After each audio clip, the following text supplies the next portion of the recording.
أعوذ بالله من الشيطان الرجيم بسم الله الرحمن الرحيم صلى الله على سيدنا Muhammad wa ala alihi wa sahbihi wa sallam. Donc, bienvenue aujourd'hui à un débat entre le frère Met Matim Ammar et le frère Karim Hanifi.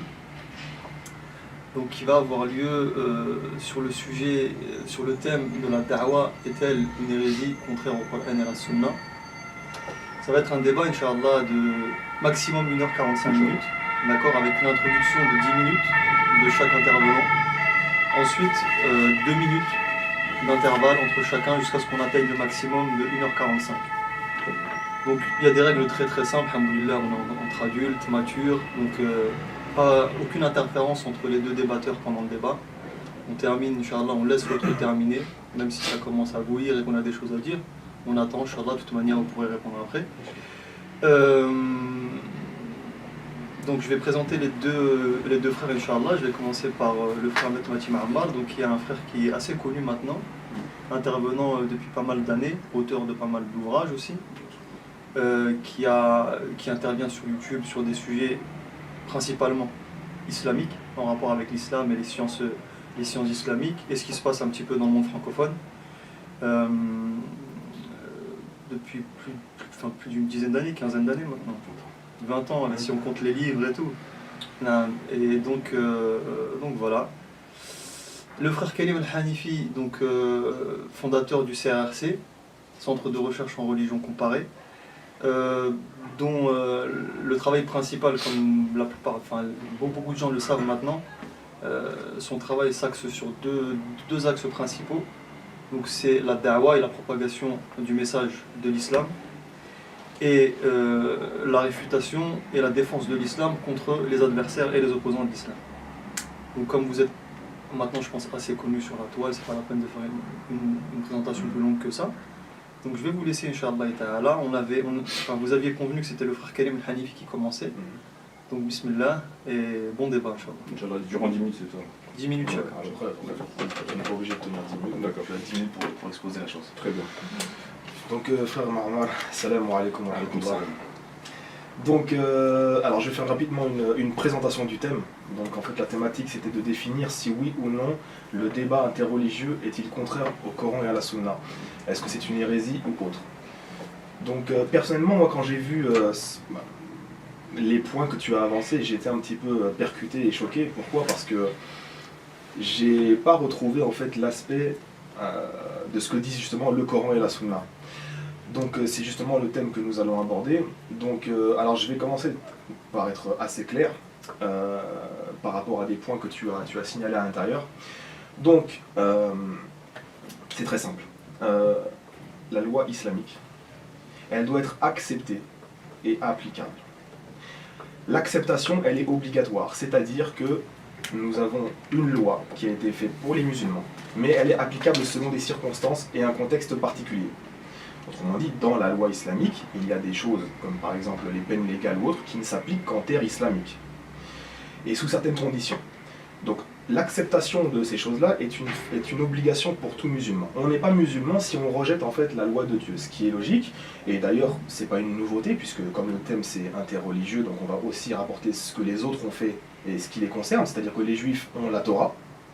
La Torah, c'est une loi qui a exactement les mêmes spécificités que nous. C'est-à-dire que c'est une loi qui est obligatoire.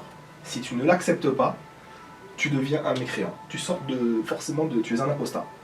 Ensuite, elle est applicable selon des conditions. Donc il faut avoir un Sanhédrin, donc le tribunal correctionnel, on va y appeler ça comme ça, qui décide de la jurisprudence et de l'application, que ce soit des peines, de la gestion d'autres choses, qui concerne le fiqh des enfants d'Israël. Ensuite, quand on est en dehors du Sanhédrin, en dehors de la terre d'Israël, quand il n'y a pas de temple, etc., on ne peut pas appliquer ces règles-là, donc on applique ce que l'on peut. Pour la question que les musulmans doivent être gouvernés par quelqu'un, c'est tout à fait normal. On n'a aucun problème par rapport à cette chose-là. Pourquoi? Parce que, comme je le répète tout le temps, la gestion en fait, de la communauté musulmane doit être faite par une personne. C'est tout à fait logique. Tout comme par exemple les chrétiens auparavant avaient un empereur. Cet empereur-là, c'est lui qui dirigeait par exemple le monde de Byzance. Et il y avait des une catégorie moindre qui gérait par exemple une contrée ou autre, etc. Donc tout ça, il n'y a pas de problème. Par exemple, la France, elle est régie par aussi quelqu'un qui dirige le peuple, donc on n'a pas de problème. Il fait appliquer les lois du pays, on n'a pas de problème par rapport à cela. Pourquoi? Parce que c'est son territoire, c'est à lui que ça appartient, etc. Donc, pas de problème. Est-ce que la communauté musulmane doit avoir un dirigeant? Bien évidemment. Est-ce qu'elle doit appliquer la loi de Dieu dans un pays musulman? Bien évidemment. Cela est le Coran et la Sunna. Donc sur ces choses-là, il n'y a pas de problème. De même sur l'application des peines légales, on voit que par exemple, chez les enfants d'Israël, il y a eu exactement la même chose. On prend la Torah, c'est rempli de peines légales. Il y a au moins une quarantaine de peines légales qui sont infligées pour les transgressions de cette loi-là. Bien évidemment, il faut avoir un tribunal israélite, donc ce qu'on appelle le Sanhédrin. Tout comme chez nous, il faut avoir un tribunal islamique qui peut décider en fait de l'application des peines, tout comme on va aux USA, nous avons exactement la même chose. Ils ont une loi, certains États appliquent encore des peines légales où on te tue, tu meurs parce que tu as transgressé la loi, tu as tué quelqu'un, etc. Une forme de talion qui t'arrive. Donc sur ces choses-là, il n'y a pas de problème. La loi française, idem, jusqu'en 1981, on avait la peine de mort qui était active. La dernière personne qui avait été mise à mort, justement, c'était un Maghrébin. C'était en 1981. Après, il y a eu une abrogation et désormais, c'est des peines d'emprisonnement ou des peines financières. Chacun décide de la chose, sauf que nous, on a une loi, et cette loi-là, quand elle est dans un pays islamique, on doit l'appliquer, on n'a pas de problème. Ça, c'était pour clarifier les choses. Deuxièmement, tu as cité une dizaine de points. Donc, il y a à peu près 2-3 points qui je viens d'essayer de clarifier la chose dans l'introduction. Mais il y a d'autres points que tu as avancés qui, moi, m'ont semblé un peu étranges. Je vais les prendre dans le désordre comme ça, parce que comme je t'avais dit que je ne ferais qu'une improvisation, c'est-à-dire que je me suis noté des points, mais j'ai pas préparé spécialement la chose. Pourquoi? Parce que quand tu avais dit dans ta vidéo que j'avais un avantage par rapport à que j'avais un mois connaissant tes questions, justement, je me suis dit, pour enlever cet avantage, entre guillemets, je ne vais pas préparer la chose et je vais venir un peu, pas en touriste, mais voilà, on va faire de l'improvisation. Donc, par exemple, tu as cité dans un des points, donc de moi c'était le point numéro 7, tu avais cité que Ahmed Didat avait déjà fait le travail. Donc, qui peut faire mieux qu'Ahmed Didat? On ne peut pas. Donc, comme on ne peut pas faire mieux qu'Ahmed Didat, pourquoi ne pas, lui-même n'a pas convaincu les gens, donc puisqu'il n'a pas convaincu, qui peut faire mieux? Pourquoi ne pas plutôt distribuer ses vidéos, etc. Alors moi personnellement j'ai été un petit peu choqué parce que ça voudrait dire qu'avant Didat et après Didat, il n'y a plus de science. Ahmed Didat, il a fait un très gros travail, qu'Allah le récompense pour cela. Pourquoi? Parce que justement, pendant des décennies, il a fait de la prédication aux gens du livre. On demande à Dieu qu'il l'agrée dans sa plus grande miséricorde et qu'il le mette même avant nous parce qu'il a fait un énorme travail. Nous on est là et on est... Voilà, c'est un cadre beaucoup plus sympathique peut-être que Ahmed Didat a vécu en Afrique du Sud ou autre. Par contre, là où je ne suis pas d'accord, c'est que si Ahmed Didat a fait un travail, on est en 2017. Il y a des choses du shirk qui ont été déjà répondues, où c'était des erreurs réelles et sérieuses, et nous avons le devoir, nous en tant que musulmans, de corriger afin de purifier la da'wah. Moi, ce que je n'ai pas compris, c'est que en disant cela, j'ai l'impression qu'en fait, tous les chercheurs ou autres qui vont venir derrière lui ne servent en fait à rien. Et donc, la problématique qu'il y a, c'est que tu n'as personnellement aucune compétence pour juger de cette chose-là. Ça veut dire que tu débarques dans un domaine que tu ne connais pas, tu es comme un Indien dans la ville, tu ne connais pas le sujet. Si tu viens dans mon domaine, 5 minutes, et je vais te laisser la bouche ouverte comme un crocodile, comme ça. Pourquoi? Parce que tu ne connais pas la chose. Donc le but, c'est quoi? C'est que tu comprennes que après Ahmed Didat, il y a d'autres chercheurs qui viennent essayer de faire, non pas mieux, on essaie de faire ce que l'on peut justement pour essayer de prêcher la bonne parole, selon notre référentiel. Jusqu'à preuve du contraire, tu as aussi reproché le fait en fait, on fait du débat interreligieux, et donc c'est une hérésie de le faire, etc. Mais jusqu'à preuve du contraire, tu fais la même chose. C'est-à-dire que tu as demandé à Majidou Kacha un débat.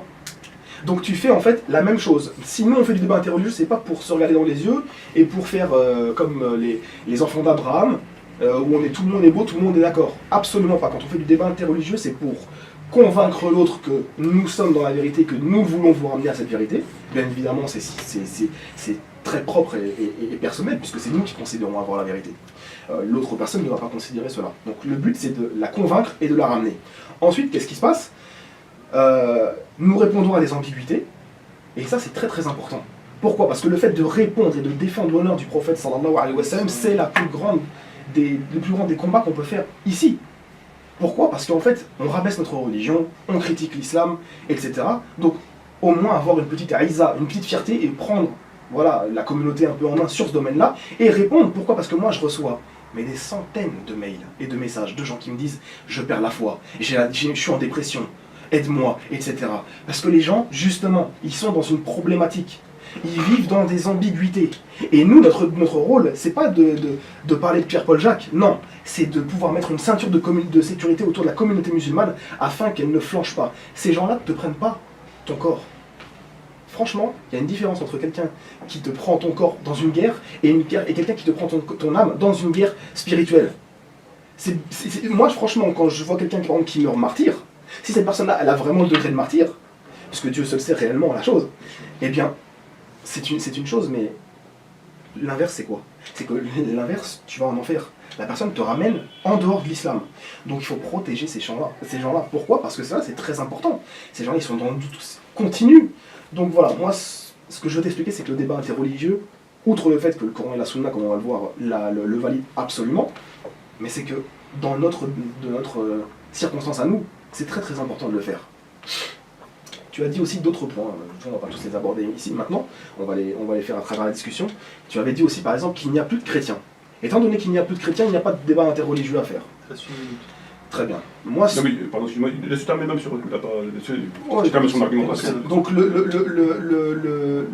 point ici, c'est de dire qu'il n'y a plus de chrétiens. Moi, personnellement, je vois ici, en fait, soit une ignorance du terrain, parce qu'en fait, c'est faux.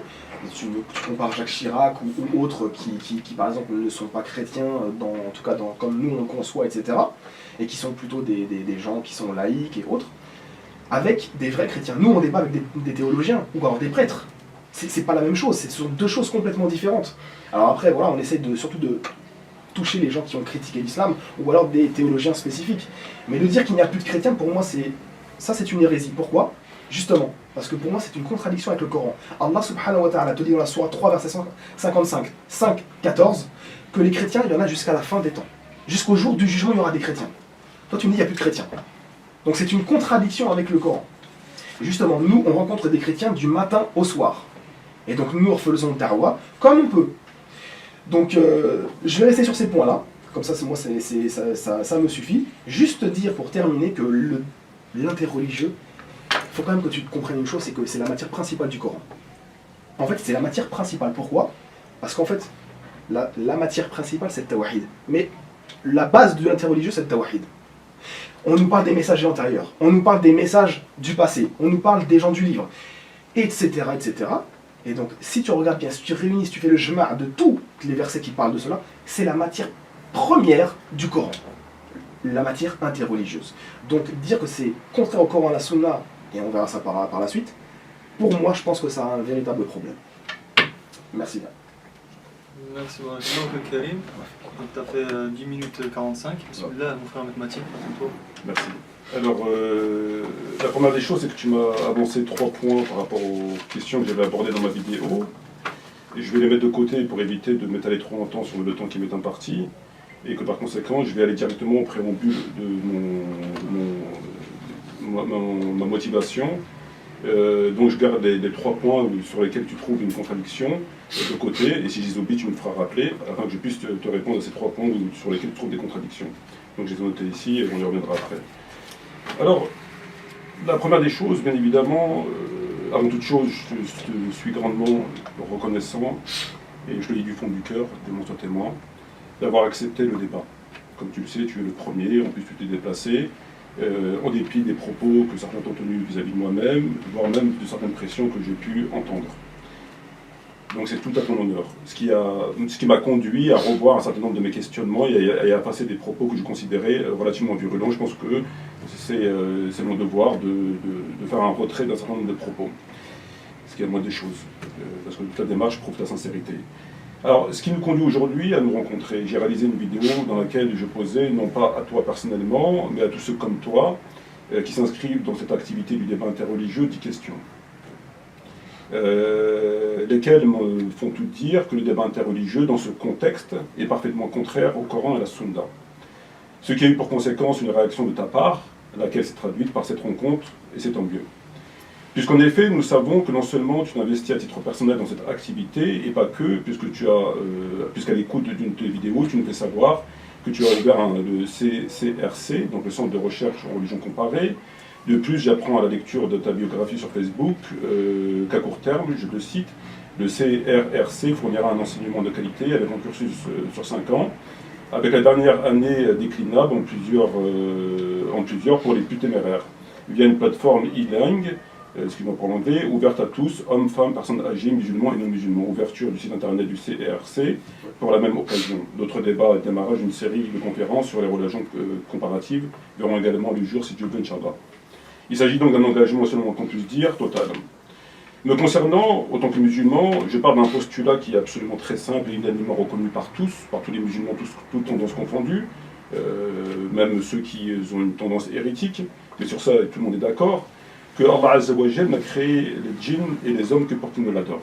C'est le but de la création de Dieu. Or, cette adoration, d'après la compréhension des savants, elle se manifeste à travers le respect scrupuleux du Coran.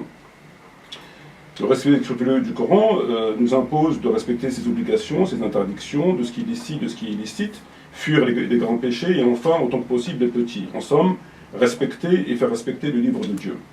En définitive, le but de l'existence du musulman se traduit par deux choses.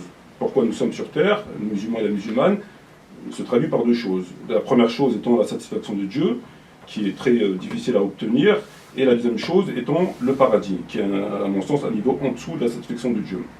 Or, il se trouve que je considère que cette activité du débat interreligieux prive et dévie de ce pourquoi nous sommes musulmans. Plus grave, cela fait dévier les uns des autres pour au moins 4 raisons majeures. À savoir, la première des premiers points, comment nous expliques-tu, cher frère, au sens théologique du terme, le délaissement au nom de ton activité de notre devoir personnel, de base, c'est-à-dire la croyance, le statut. Donc on sait affaire à ce travail, on délaisse forcément l'activité qui nous est imposée par Dieu, Azza wa Jal, de la croyance de base. En d'autres termes, ce sur quoi nous serons inévitablement interrogés le jour des comptes. Comme par exemple la question du tawhid, qui comprend le chef des lois, etc., le fait de verser la zakat, qu'on ne donne pas, le fait d'ordonner le bien, d'interdire le mal qu'on ne fait pas au sens étatique du terme, l'unification des rangs des musulmans, la fraternité entre frères et sœurs, l'application de la charia, le riba, le système commercial, etc., etc. En somme, tout ce que nous ne faisons pas, nous, aujourd'hui. C'est le premier point. Incite, en tout cas, je le considère à travers ton activité, à la distraction, et donc à l'insouciance, et donc à la désobéissance, et donc à la transgression des textes. Comme le font par exemple Tariq Ramadan, Bajrafil, Timera, Rachid Abou Deifa, et plus généralement la Sek Canada Rai, ou encore la Jamaat Tablir, dans un tout autre registre, mais avec des points communs, celui d'imposer un islam apolitique et donc hérétique, avec toutes les conséquences que cela entraîne. Le point commun de tout ce beau monde étant d'occuper l'espace musulman, afin de les distraire et donc de les détourner de l'islam étatique, et cela conformément à la volonté de leur employeur. Et donc finalement, faire tomber le maximum de frères et sœurs, d'abord dans la désobéissance au texte, et donc dans les grands péchés. Il se trouve que je considère que ton travail, malheureusement, et en dépit de ta sincérité, va dans ce sens. La mise en danger de la vie et l'honneur des musulmans, au sens où la situation dans laquelle nous vivons se profile dans un horizon malheureusement proche d'une troisième guerre mondiale, et nous ne sommes malheureusement pas en mesure de nous défendre compte tenu que nous avons abdiqué au sens étatique et politique de l'islam, ce qui a engendré notre impuissance aujourd'hui. Nous n'avons absolument aucune puissance militaire, économique, policière qui puisse défendre l'honneur des uns et des autres, et notamment des femmes et des enfants. Et donc si on ne s'affaire pas rapidement, essayer de revenir à cette puissance, en tout cas de pouvoir se défendre, il se trouve qu'on va être comme des agneaux dans ce qui se passe actuellement où les musulmans subissent à travers la planète. Et finalement, le retard que cela occasionne. Nous savons que les sociétés occidentales travaillent depuis des siècles et des siècles, et ils sont parvenus à un niveau de technologie très avancé, militairement, l'organisation, l'Europe unie, etc., etc. Donc il fait une puissance manifeste, et contrairement à nous-mêmes, nous sommes encore à l'époque du chameau, puisque nous n'avons absolument rien, ni unité, ni militaire, ni armes, ni technologie, et cela est le fait, et la conséquence première, d'un renoncement à un islam politique, donc étatique, qui incite les musulmans justement à œuvrer pour avoir la puissance de jadis, qu'on appelle l'âge d'or de l'islam. Donc, ma première question, cher frère, ce sera la suivante, qui est très simple. Alors, au nom de quelle loi, de quelle science peut-on délaisser son devoir de base précédemment cité, ce sur quoi nous serons interrogés le jour des comptes, pour faire le débat, par exemple, interreligieux. Au nom de quelle science, de quel texte, au nom de quelle loi, peut-on se détourner du travail, des obligations que Dieu nous a imposées, et finalement de sortir du haram dans lequel nous vivons, parce que malgré nous, puisque notre situation elle est là avant qu'on vienne au monde, malheureusement, donc pour choisir finalement ce chemin et délaisser le chemin que Dieu nous a imposé, tu te bases sur quoi?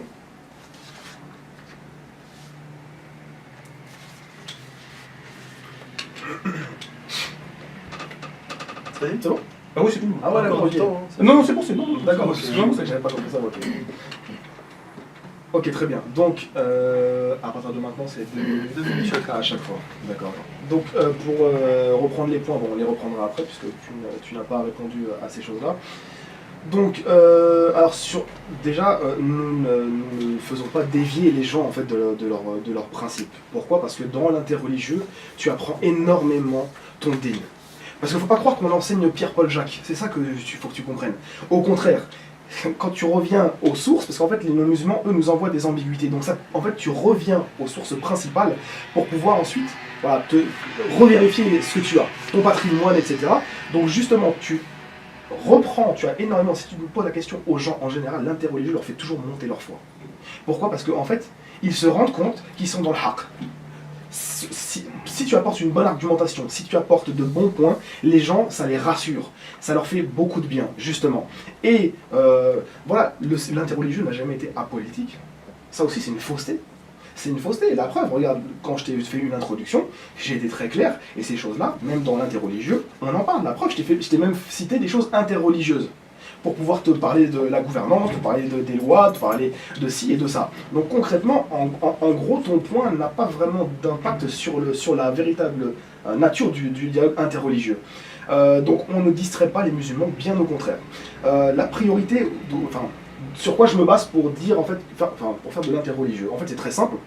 Les sahaba, avant, voilà, à l'époque qu'on est passé de la jahiliya à l'époque prophétique, eh bien, ils n'avaient ni application des lois, ni rien. Et donc, concrètement, on est dans la même situation actuellement.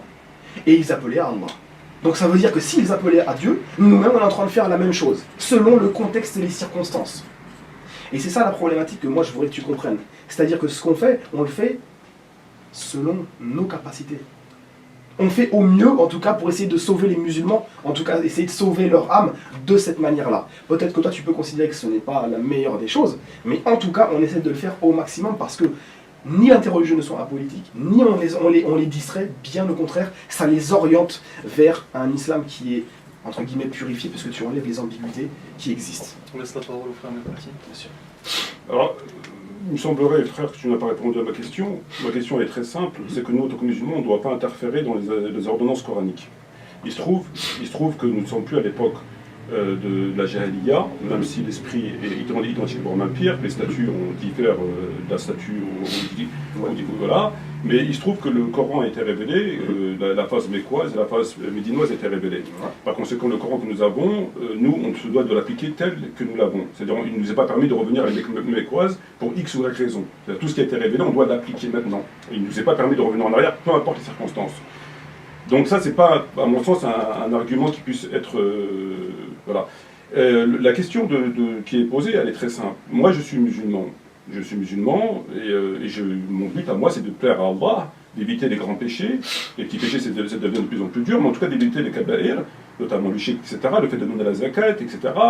Et que dans le Coran, il nous est spécifié de façon très claire, de façon répétée, et aussi dans la Sunna, que le jour où on va mourir, Dieu ne va pas nous demander où je suis, comment est mon trône, etc. Il ne va pas nous poser de ces questions, il va nous interroger, ce sur quoi il nous a imposé la prière, le ramadan, le shirk, l'adultère, le zina, etc., etc. Et il se trouve que ce travail qui est fait, quand tu t'investis dans ce genre de travail, il te faut une autorisation qui puisse en tout cas te permettre de le faire. C'est-à-dire que rien n'empêche effectivement dans un État islamique sous un califat de débrancher, de laisser une délégation travailler en ce sens, si ça peut permettre justement des conversions. Moi, je ne vois pas absolument aucune objection. Mais compte tenu de la situation dans laquelle nous vivons et que nous sommes tous, autant ici dans cette pièce, dans le haram jusqu'aux oreilles, et chacun y va de sa responsabilité, certains auraient dû dire s'en foutent, d'autres s'en foutent pas, d'autres en souffrent, d'autres sont partis en Syrie, d'autres partent où ils ont envie de partir. Pourquoi? Parce qu'ils considèrent que justement ils sont dans le haram. Donc la question qui est posée, elle est très simple, c'est que est-il acceptable que de dévier de cette voie et d'inciter les autres à dévier, puisqu'on les occupe, on les distrait par ce discours, comme le font Tariq Ramadan, Bajrafil et la SEC Canada Drai, ou les général Tabler, qui sont tous apolitiques, même si eux se disent politiques, mais leur islam qu'ils propagent, il est apolitique. C'est-à-dire qu'ils n'appellent pas à revenir aux lois, à l'État, etc. Ils sont politiques. Mais eux, dans leur discours de 20 ans, de 30 ans, ils sont apolitiques. Ils vont parler de tout ce qui est apolitique. Jamais dans le... Donc le problème, la question, elle est claire. C'est-à-dire que pour dévier de cette voie, c'est-à-dire ce sur quoi Dieu va t'interroger, il faut une autorisation. Il faut quelque chose qui puisse te permettre légalement de sortir de cette voie-là pour emprunter une autre voie. La question elle est là, c'est qu'on ne l'a pas. Le problème de Karim, c'est qu'on ne l'a pas. Il est là le problème pour moi, c'est ça qui me pose problème.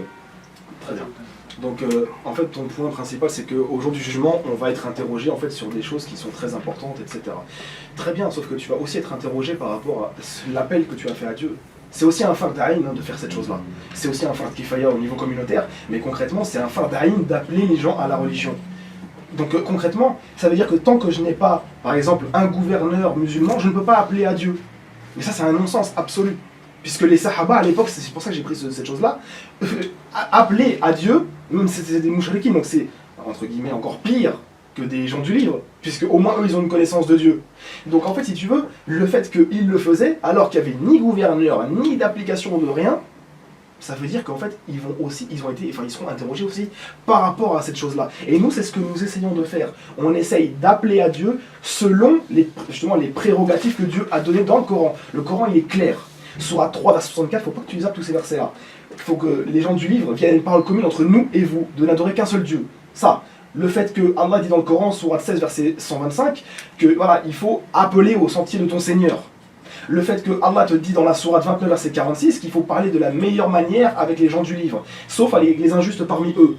Sauf que voilà, les termes qui sont utilisés, c'est bien le terme jidel, jadala en arabe. Donc ça veut bien dire, voilà, tu m'apportes quelque chose, moi je te réponds, etc. C'est une discussion, mais qui n'est pas une discussion les enfants d'Abraham. Ce n'est pas ça, d'accord? Donc le but c'est de ramener les gens vers la voie de Dieu. Le Coran te dit dans la Sourate 41, verset 33, qu'il n'y a pas meilleure parole que celui qui appelle à la religion de Dieu. Toi tu me dis non, limite c'est presque inutile. Non, nous on veut justement appliquer cette chose-là. Allah te dit dans la Sourate 12, verset 108, la même chose. Ma voix, j'appelle les gens à la religion de Dieu. Donc nous on applique ces versets-là. Sauf que comme il n'y a pas, pour toi, tant qu'il n'y a pas un gouverneur qui dirige la communauté islamique, alors à ce moment-là on ne peut absolument rien faire. Ce qui est une hérésie, parce qu'à ce moment-là, si pendant 300, 400 ans il n'y a absolument aucun gouverneur, à ce moment-là, en fait, on ne fait plus rien. Et on sera interrogé sur cela, justement. Qu'est-ce que tu as fait pour sauver les âmes des musulmans, selon ton contexte, selon ta circonstance? Ce que tu as appliqué, tu l'as fait selon tes circonstances aussi. Pourquoi? Parce que je vais donner un exemple qui est très clair et je terminerai là-dessus. Regarde les enfants d'Israël, à l'intérieur du Coran. On ne va pas sortir des autres sources, hein. On reste dans le Coran. Allah leur demande d'appliquer la Torah. Mais lorsqu'il leur demande d'appliquer la Torah, Allah sait qu'il n'y a plus de Sanhedrin. Il sait qu'il n'y a plus de temple de Jérusalem. Donc ça veut dire que les 3/4 de la Torah ne sont plus applicables. Pourtant, il leur dit d'appliquer la loi. Ça veut dire que selon les temps et les circonstances, on applique la loi de Dieu comme nous le pouvons. Et bien nous, selon nos temps et nos circonstances, nous appliquons ces versets-là pour justement appeler les gens au sentier de notre Seigneur. Tu as 3 minutes pour faire une Comment 3 minutes. 3 minutes, d'accord. Merci. Alors, moi, concernant la Torah, personnellement, ce que dit la Torah, ça me passe par-dessus la tête, puisque la Torah, il y a tout à manger, à boire pour tout le monde. Donc, ce que peut dire la Torah, mais ce n'est pas mon livre de référence, je ne peux pas me baser sur la Torah pour en tirer des enseignements. Effectivement, tu as rappelé un certain nombre de points qui s'avèrent tout à fait exacts. Le fait de rappeler les gens à faire la da'wah, le fait de faire son travail. À aucun moment, j'ai pensé que Dieu interdirait aux uns aux autres de discuter, d'aller vers autrui. Dieu n'a jamais interdit d'aller parler à un polythéiste, d'aller parler à un chinois, d'aller parler à un chrétien, un bouddhiste. Ça, c'est tout à fait normal. Cependant, ces choses, les versets que tu as cités, ils sont encadrés dans un contexte qui est le Coran. Le Coran, pour comprendre le Coran, il faut avoir une lecture totale du Coran et une appréciation en rapport avec les sujets divers. Si on revient à cette lecture du Coran, nous trouvons la question de la da'wah s'est faite à l'époque du prophète Mohammed, une fois que le Coran a été révélé, notamment la deuxième partie médinoise, par la guerre, notamment sur le Tawbah, verset 29, et les gens du livre jusqu'à qui paient la jizya en étant humiliés. Donc Dieu demande aux prophètes et aux compagnons de choses qui sont faites de combattre les gens du livre, juifs et chrétiens, par le sabre, et de ou ils s'islamisent, ou ils payent la jizya, sur 29, verset 29. Et donc la darwa qui s'est faite, notamment jusqu'à Poitiers, s'est faite dans un cadre légal, qui est celui-ci. Ce qui n'empêche évidemment pas, compte tenu de notre impuissance, d'avoir recours à d'autres moyens, c'est pas une innovation. Venir nous dire ensuite, vous pensez que j'aurais dit que bon, si on fait de la darwa par le sabre et rien d'autre, ça c'est un avis qui est faux. Et on utilise les moyens qu'on a, il n'y a absolument aucun problème sur ce point. Néanmoins, il y a un principe fondamental dans l'islam, c'est que le musulman doit revenir au texte. C'est un principe fondamental. Et que par conséquent, dans ce retour vers les textes,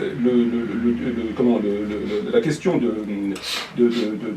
ne pas avoir de gouverneur et donc ne rien faire, c'est pas ce que j'ai dit non plus. C'est-à-dire que moi je considère que le débat interreligieux, comme le débat avec les chiites, comme le débat avec les politistes, comme le débat avec toutes les personnes qui sont sur la terre, est tout à fait légal.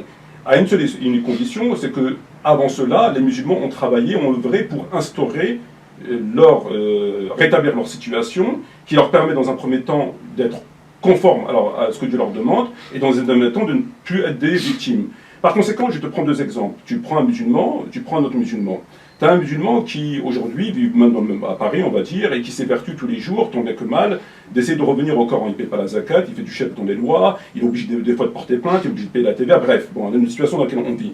Et que ce musulman constate, c'est d'après lecture du Coran, constate qu'il est dans le haram jusqu'aux oreilles, c'est une évidence. Et que demain on peut venir violer sa femme parce qu'il n'a aucun moyen, et que le diable travaille pour qu'on massacre des musulmans, comme on l'a fait jadis en Bosnie, aujourd'hui en Syrie, et visiblement on ne tire pas la leçon de tout cela. Alors qu'on devrait tirer la leçon de tout cela. Et cela est la conséquence directe de la non-application du Coran. Ce qui veut dire en d'autres termes que la première des choses que doit faire un musulman, si tu prends deux musulmans, le musulman ne doit pas s'affairer à aller voir les chrétiens s'ils sont égarés ou s'ils ne sont pas égarés, et le pourquoi du comment, avant toute chose que Dieu lui demande, c'est déjà de travailler sur son âme à lui, c'est-à-dire déjà de revenir à la conformité des textes pour pouvoir être préservé le jour des comptes au niveau du châtiment qui l'attend, de s'occuper des musulmans et donc de la situation de l'islam, et après, effectivement, s'il a envie de faire des débats interreligieux, ou s'il veut faire des débats avec les chiites, ou s'il veut faire des débats avec les soufis, il peut le faire, ça cause aucun problème, mais j'ai du mal à concevoir à la lecture du Coran et de la Sunna qu'aujourd'hui un musulman, vivant dans cette situation dans laquelle il est, met de côté de tout cela, la zakat, je ne paie pas la zakat, c'est pas grave, tout ça, tout ce que Dieu a imposé,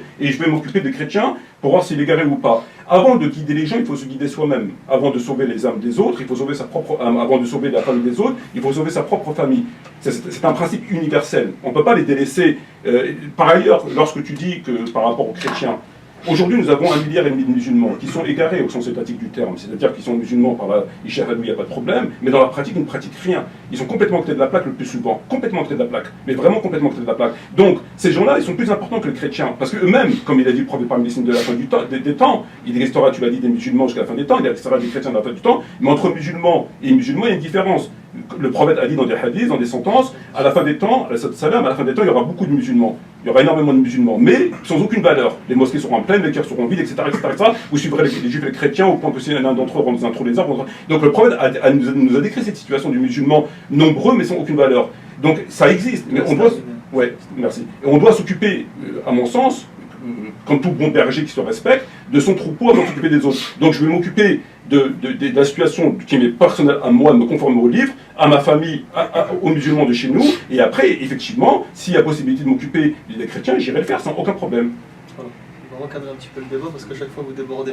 Ça a commencé 2 minutes 30, 3 minutes, maintenant c'est 4 minutes. Donc Inch'Allah, maintenant je vais vous arrêter pile poil et je vais juste vous laisser finir votre phrase. Donc t'as 2 minutes. Ok, très bien. Donc moi en fait il y a vraiment un problème que je ne comprends pas. C'est le problème de fond.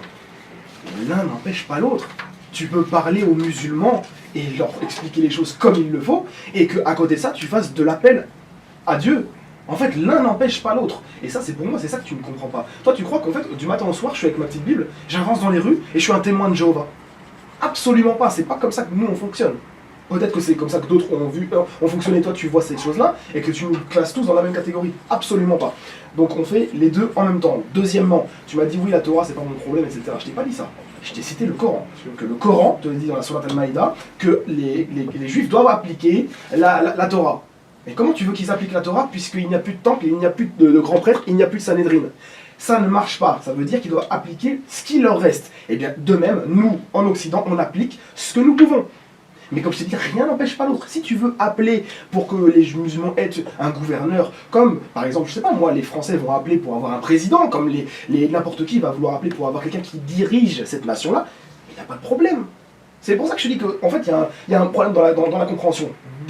Deuxième et dernier point, c'est le fait que tu tu es dit, parce que ça c'est dans ta vidéo, mais là tu l'as repris, mais avec d'autres termes. Ça passe plus clair, mais personnellement, quand on voit la vidéo, ça m'a un petit peu choqué. Tu as dit, s'il y a une autorité, rien n'empêche que l'autorité envoie une délégation. Écoute bien ce que tu vas dire. Bien sûr. Faire mumuse avec les chrétiens. Alors si pour toi, faire de la da'wa, c'est faire mumuse, ça veut dire que pour moi, cette parole-là, après, ça engage peut-être que moi, c'est une parole de kufr. Pourquoi? Parce qu'Allah te dit, justement, là tu as pris en dérision un ordre, une ordonnance d'Allah subhanahu wa ta'ala qui te dit d'aller justement appeler les gens au Seigneur. À ton tour. Écoute, moi je ne rentrerai pas dans ce qui est couf ou pas couf, parce que c'est un débat qui est complètement. Qui n'a rien à voir avec le sujet, puis c'est un débat assez grave de parler de couf, mais si tu penses, il n'y a absolument aucun problème. Encore une fois, ta ligne de défense consiste à nous expliquer que l'un n'empêche pas l'autre.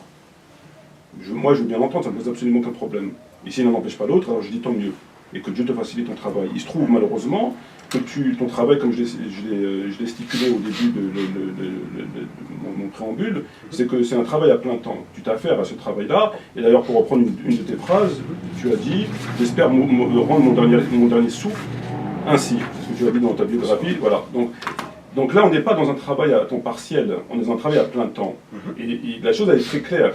C'est que le musulman qui va passer son temps à faire des débats interreligieux, à expliquer ce que tu expliques, et à faire comme Didat, rahimahullah, et donc à travailler à plein temps, et le musulman qui va s'affairer, je veux dire, tu ne feras rien de ton devoir, tu vas rester dans le shirk, tu ne vas pas donner la zakat, tu ne vas pas ordonner le bien, interdire le mal, tu ne vas pas appliquer la sharia, toute cette volonté, ce hamas que Dieu nous impose afin de pouvoir revenir au livre, parce que Dieu n'aime pas ceux qui ouvrent leur cœur à la mécréance, on ne le fait pas. Et ça, dans mon travail à plein temps, si moi j'avais constaté que c'est un travail à temps partiel, on ne serait même pas ensemble. Je veux dire, je ne serais même pas là, je ne serais même pas là. Et ça d'ailleurs, la réponse par rapport à Majid Kasha, dans laquelle tu vois une contradiction par rapport à ce que je dis, d'ailleurs ça rejoint ce que je vais t'expliquer, c'est que Majid Kasha, moi je ne fais pas des débats interreligieux avec lui. Moi c'était juste une parenthèse qui tombe justement dans le sens que tu dis, c'est que j'ai vu qu'il a dit des conneries, je lui propose un débat, il ne veut pas, je passe à autre chose. Donc là, oui, c'est tout à fait légal. Ça, pour moi, c'est tout à fait acceptable. Mais être dedans complètement et ne pas faire ses obligations, c'est quand même grave. Ne pas donner la zakat toute sa vie, c'est une obligation. Le shirk, c'est une obligation. La faiblesse, leur donner le bien. La sharia, on doit œuvrer. Et malheureusement, il n'y a pas grand monde qui œuvre. Donc on doit s'unir tous ensemble pour revenir à tout cela. Ça, c'est ce que Dieu va nous interroger le jour des comptes. Le jour des comptes, quand tu vas mourir, Dieu ne va pas te demander est-ce que tu vas guider un chrétien ou deux chrétiens. Dieu va te demander est-ce que tu as donné la zakat. C'est terminé? Fini. Non, fini, 13 secondes. D'accord. Donc, le jour des comptes, ce qui est écrit dans le Coran, c'est que Dieu va demander est-ce que tu as donné la zakat, est-ce que tu as fait ceci, est-ce que tu as fait cela. Et ça, malheureusement, dans ce cadre-là, et à plein temps, tu ne le fais pas. Malheureusement, tu dévies la trajectoire par rapport à cela. Et c'est là où ça pose problème. Très bien. Donc, tu ne me connais pas pour dire cette chose-là. En fait, c'est ça le problème. C'est que tu te bases par rapport à des débats qui ont lieu une fois tous les peut-être 6 mois. Donc en fait, c'est un non-sens ce que tu dis. C'est des débats que je fais de manière occasionnelle. Par contre, faire da'wah, je le fais dès que je peux. J'appelle les gens au sentier du Seigneur sans omettre les obligations qui sont à côté. Ça, c'est ça le problème, c'est que tu fais des formes de calomnie sur les gens sans les connaître. Mais qui te dit que je ne paye pas la zakat? Qui te dit que je ne fais pas la prière? Qui te dit que je ne fais pas mes obligations? C'est ça la problématique. C'est que moi, je fais tout ce que je peux selon mon niveau et rien ne t'empêche toi de faire l'autre. C'est ça que je comprends pas en fait. Pourquoi justement l'inverse? Pourquoi ne pas être main dans la main? Moi je fais un truc, toi tu fais l'autre. On n'a pas de problème. Donc moi je dis, moi si tu as des positions que je respecte, on n'a pas de problème par rapport à ce que tu dis dans tes vidéos par rapport à certaines choses, ça je suis d'accord. Maintenant il faut que tu comprennes que l'un n'empêche pas l'autre. Et Didat, la problématique que tu as, n'oublie pas qu'il a fait un acte d'hérésie. Ah oui, il faut que tu le dises aussi, parce que tu dis rahimahullah. Mais toute sa vie, il a fait un acte d'hérésie. Il a ni appelé au khilafa, ni appelé au hudud, ni appelé à sharia, rien. Didat, rahimahullah, a commis un acte hérétique selon toi. Et un acte haram, comme tu l'as dit dans ta vidéo. Je considère, selon moi, comme tu l'as dit, que appeler, faire du débat interreligieux, c'est haram. Et tu es devenu moufti. C'est pour moi, ça n'a aucun sens. Tu peux pas rendre haram une chose qu'Allah a rendue halal. Là, là, par contre, c'est encore même plus grave. Allah te dit que tu dois appeler. Toi, tu me dis c'est haram. Moi, selon mes circonstances, ici, je fais l'appel. Voilà. 13-20 secondes. Ça va. Donc, à ton tour, mon frère. Alors, effectivement, je ne te connais pas. Je t'ai jamais jugé. Moi, autant que simple être humain, je juge ce que j'ai devant moi. Et ce que j'ai devant moi, les éléments me disent clairement que tu t'évertues à t'investir à plein temps dans cette activité, notamment par l'ouverture de ton centre de recherche. Donc moi je constate tout simplement à travers la lecture des éléments qui sont tout à fait objectifs que c'est un investissement en plein temps. Alors si à côté de ça, tu trouves le temps pour faire autre chose, ma foi, le débat n'a plus de raison d'être si tu fais à côté de ça. Et c'est pas ce que je constate par rapport à ça. Pour la question de la calomnie sur... non, je me préserve de la calomnie ou de la mécréance. Si je l'ai fait, bien sûr, je me repens de ce... C'est pas ma volonté de le faire, je suis pas mufti, j'ai dit au préambule de ce débat que je suis un simple musulman. J'expose des idées, on me réfute, j'accepte, il n'y a absolument aucun problème. Par rapport à Didat, il a fait un acte d'hérésie sur le débat interreligieux. Et que moi, j'ai dit à côté de ça, rahimahullah. J'ai dit rahimahullah sur Albani et Fawzan. Et Albani et Fawzan, ils ont des positions beaucoup plus choquantes que Didat, sur des choses extrêmement graves qui touchent au sang. Didat ne touche pas au sang. Ce qui ne m'a pas empêché de dire rahimahullah, parce que je considère que je préfère mettre en avant la miséricorde de Dieu sur les gens que je reconnais leur intégrité, leur statut de musulman, que ce sont des gens bien, mais qui malheureusement ont fait des choses qui sont contraires. Donc dans ce sens, je dis rahimahullah. A contrario, quelqu'un qui va tuer des musulmans, où il se trouve très clairement que c'était un hérétique, etc., il n'y a pas de rahimahullah. Donc je le dis pour Didat, et je le dis pour Albani, malgré que je suis totalement en désaccord avec beaucoup de choses d'Albani, des choses beaucoup plus graves que Didat. C'est ce qui explique ma prière sur lui. Concernant la zakat, quand tu me dis je ne te connais pas, et que par conséquent je ne peux pas savoir si tu fais la zakat ou pas, il faut savoir que la zakat est un impôt étatique. C'est une obligation de le verser à l'autorité islamique, où le prophète Mohammed envoie des percepteurs pour prélever cette zakat et la mettre dans le trésor public. C'est un peu le trésor public qu'on a aujourd'hui. Et que par conséquent, notamment Bakr al-Radirano, quand les apostats ont refusé de payer la zakat, il les a combattus par 11 détachements à la tête de Khalid Walid, pour justement les obliger à payer la zakat au califat. Donc tous les musulmans aujourd'hui on va dire sur la planète ne payent pas au sens légal la zakat. Ils la donnent, ils bidulent aux associations, l'UIF, machin bidule chouette. Je te laisse finir. Merci. Mais au sens légal, ils ne payent pas la zakat. Donc c'est pour ça que quand je te dis, je te fais pas un jugement d'intention, moi-même je ne paye pas la zakat. On ne paye pas. C'est au sens que la zakat est un impôt étatique, c'est tout. Voilà.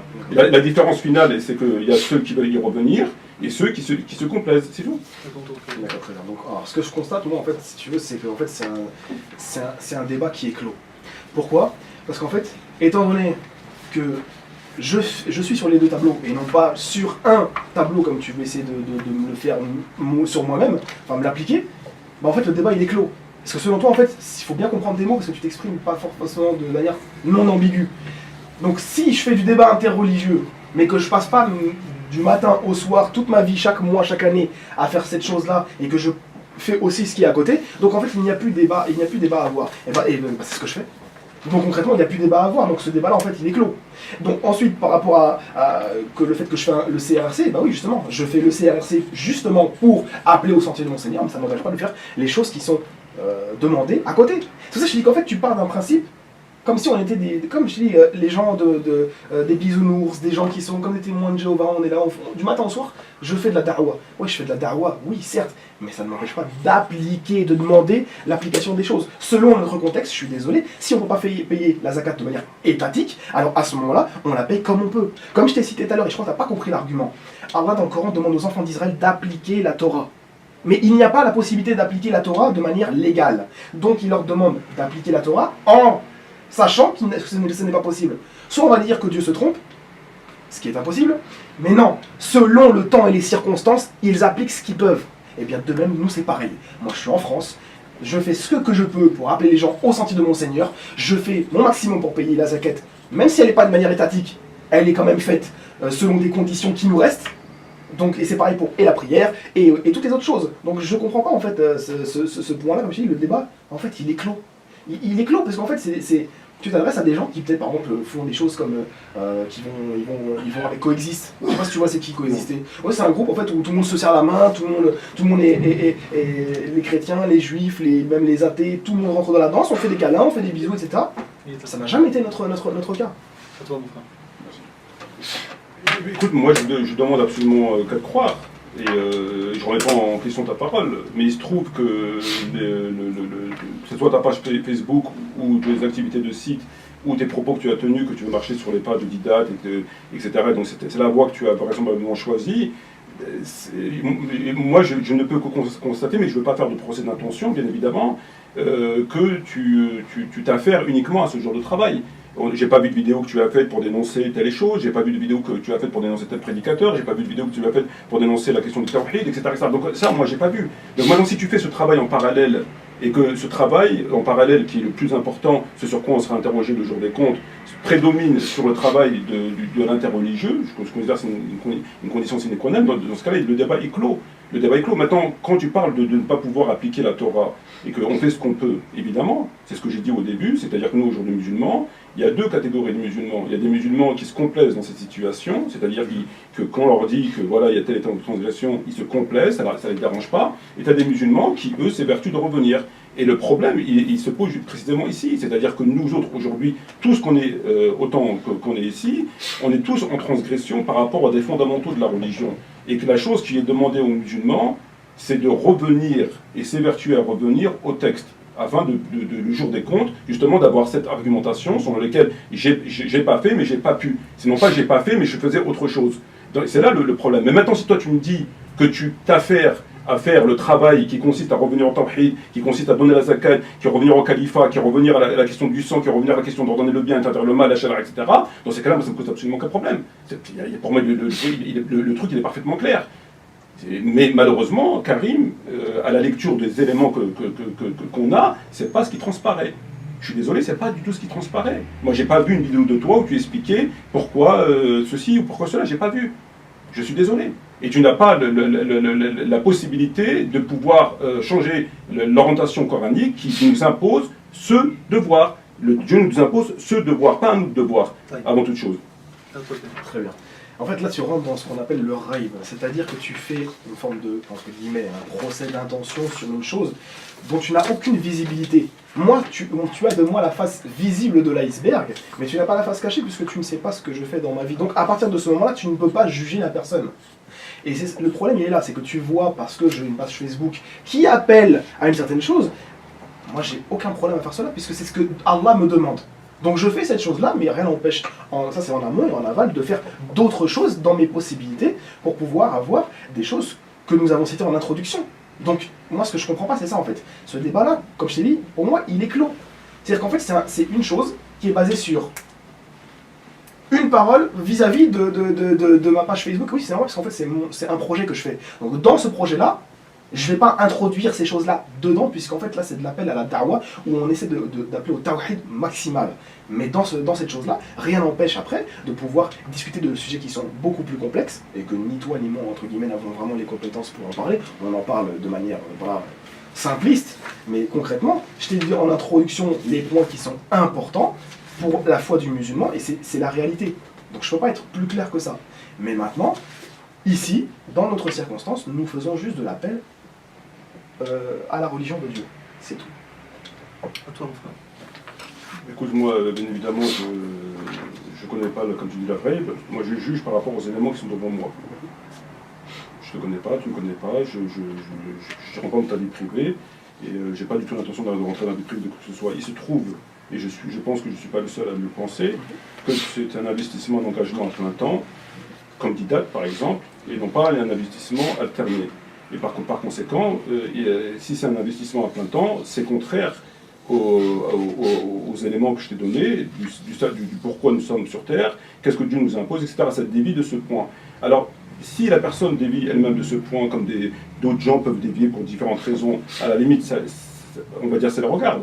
Mais le problème, c'est lorsqu'on occupe un espace et qu'on attire les gens vers cette activité, cette discipline, ça occupe l'espace et ça distrait les gens. Ça distrait les gens de leurs obligations. C'est-à-dire que les gens, c'est exactement dans la même rubrique que j'aimerais établir, qui prêche des très bonnes choses, qui sont conformes à la sunna, et qui est, dans sa pratique, apolitique. Ou comme Tariq Ramadan, qui dit des choses parfois vraies, mais dans sa pratique, notre problème, il est là. C'est qu'aujourd'hui, on prend une partie du livre, on laisse l'autre partie du livre. Et que cette partie manquante du livre, qui nous impose l'étatique, l'application de loi et le retour vers les pas du prophète, plus on s'écarte du prophète, plus logiquement on est censé revenir vers le prophète, c'est un principe fondamental, il n'existe pas, il est là le problème. Et occuper les gens avec ce genre de discipline, ça cause un réel problème. Parce que c'est un travail qui est fait de façon mis en première ligne, et ça distrait les gens. Et le fait que ça distrait de leur devoir, ils vont être interrogés sur ça. Ils vont être interrogés sur la zakat, sur le tawhid, sur le sang, sur la fraternité, etc. etc. Et que demain, il y a une guerre qui avance à très grands pas, on n'a rien. Donc, merci. Et donc, voilà, c'est là où ça me cause un problème. À toi, Kevin. Très bien. Mais en fait, on va être interrogé sur tout. C'est sur l'ensemble que tu vas être interrogé. Tu vas être aussi interrogé par rapport en fait, à faire da'wa. Et le problème, il est là. Moi, en fait, ce que tu me reproches à moi, je pourrais te le reprocher aussi à toi. C'est-à-dire que tu me reproches de ne pas faire un en visible, mais par contre, tu ne me connais pas à l'extérieur. Et par contre, moi, je pourrais te dire, bah toi, tu fais que d'un côté, mais tu fais pas l'autre. Moi, je t'ai pas vu appeler les gens, enfin les chrétiens, je t'ai pas vu les appeler. Je t'ai pas vu leur faire da'wa. Et c'est où? Donc sinon, à part le petit débat proposé à Majid Kacha, qui était pour répondre aux ambiguïtés, moi c'est ce que je fais aussi à plein temps. Je réponds aux ambiguïtés pour essayer de sauver, entre guillemets, les âmes des musulmans pour pas qu'ils apostasient. Les ambiguïtés te font apostasier. Ça, il faut bien le comprendre. Et cette protection qu'on essaie de faire, on le fait à plein temps, certes, mais cela n'empêche pas de faire le reste. C'est ça que j'essaie de t'expliquer depuis le début. Et moi, pour moi, c'est un débat qui est clos. Allah nous interrogera sur toute chose. Il ne faut pas dire, ouais, il nous interrogera sur zakat maintenant. Il va nous interroger sur toute chose. Et moi, dans ma capacité actuelle, je vais être interrogé sur ce que je peux faire. Et ce que je peux faire, c'est par exemple de faire da'wa. Si j'ai la possibilité de le faire, je le fais. Si j'ai la possibilité de protéger l'honneur des musulmans, je le fais. Si j'ai la possibilité de défendre l'honneur du prophète sallallahu alayhi wa sallam, je le fais. Donc ça, c'est un truc, moi, que tu ne fais pas. Donc si tu le fais pas, je pourrais te dire, tu vas être aussi interrogé sur ça, etc. Et on s'en sort pas.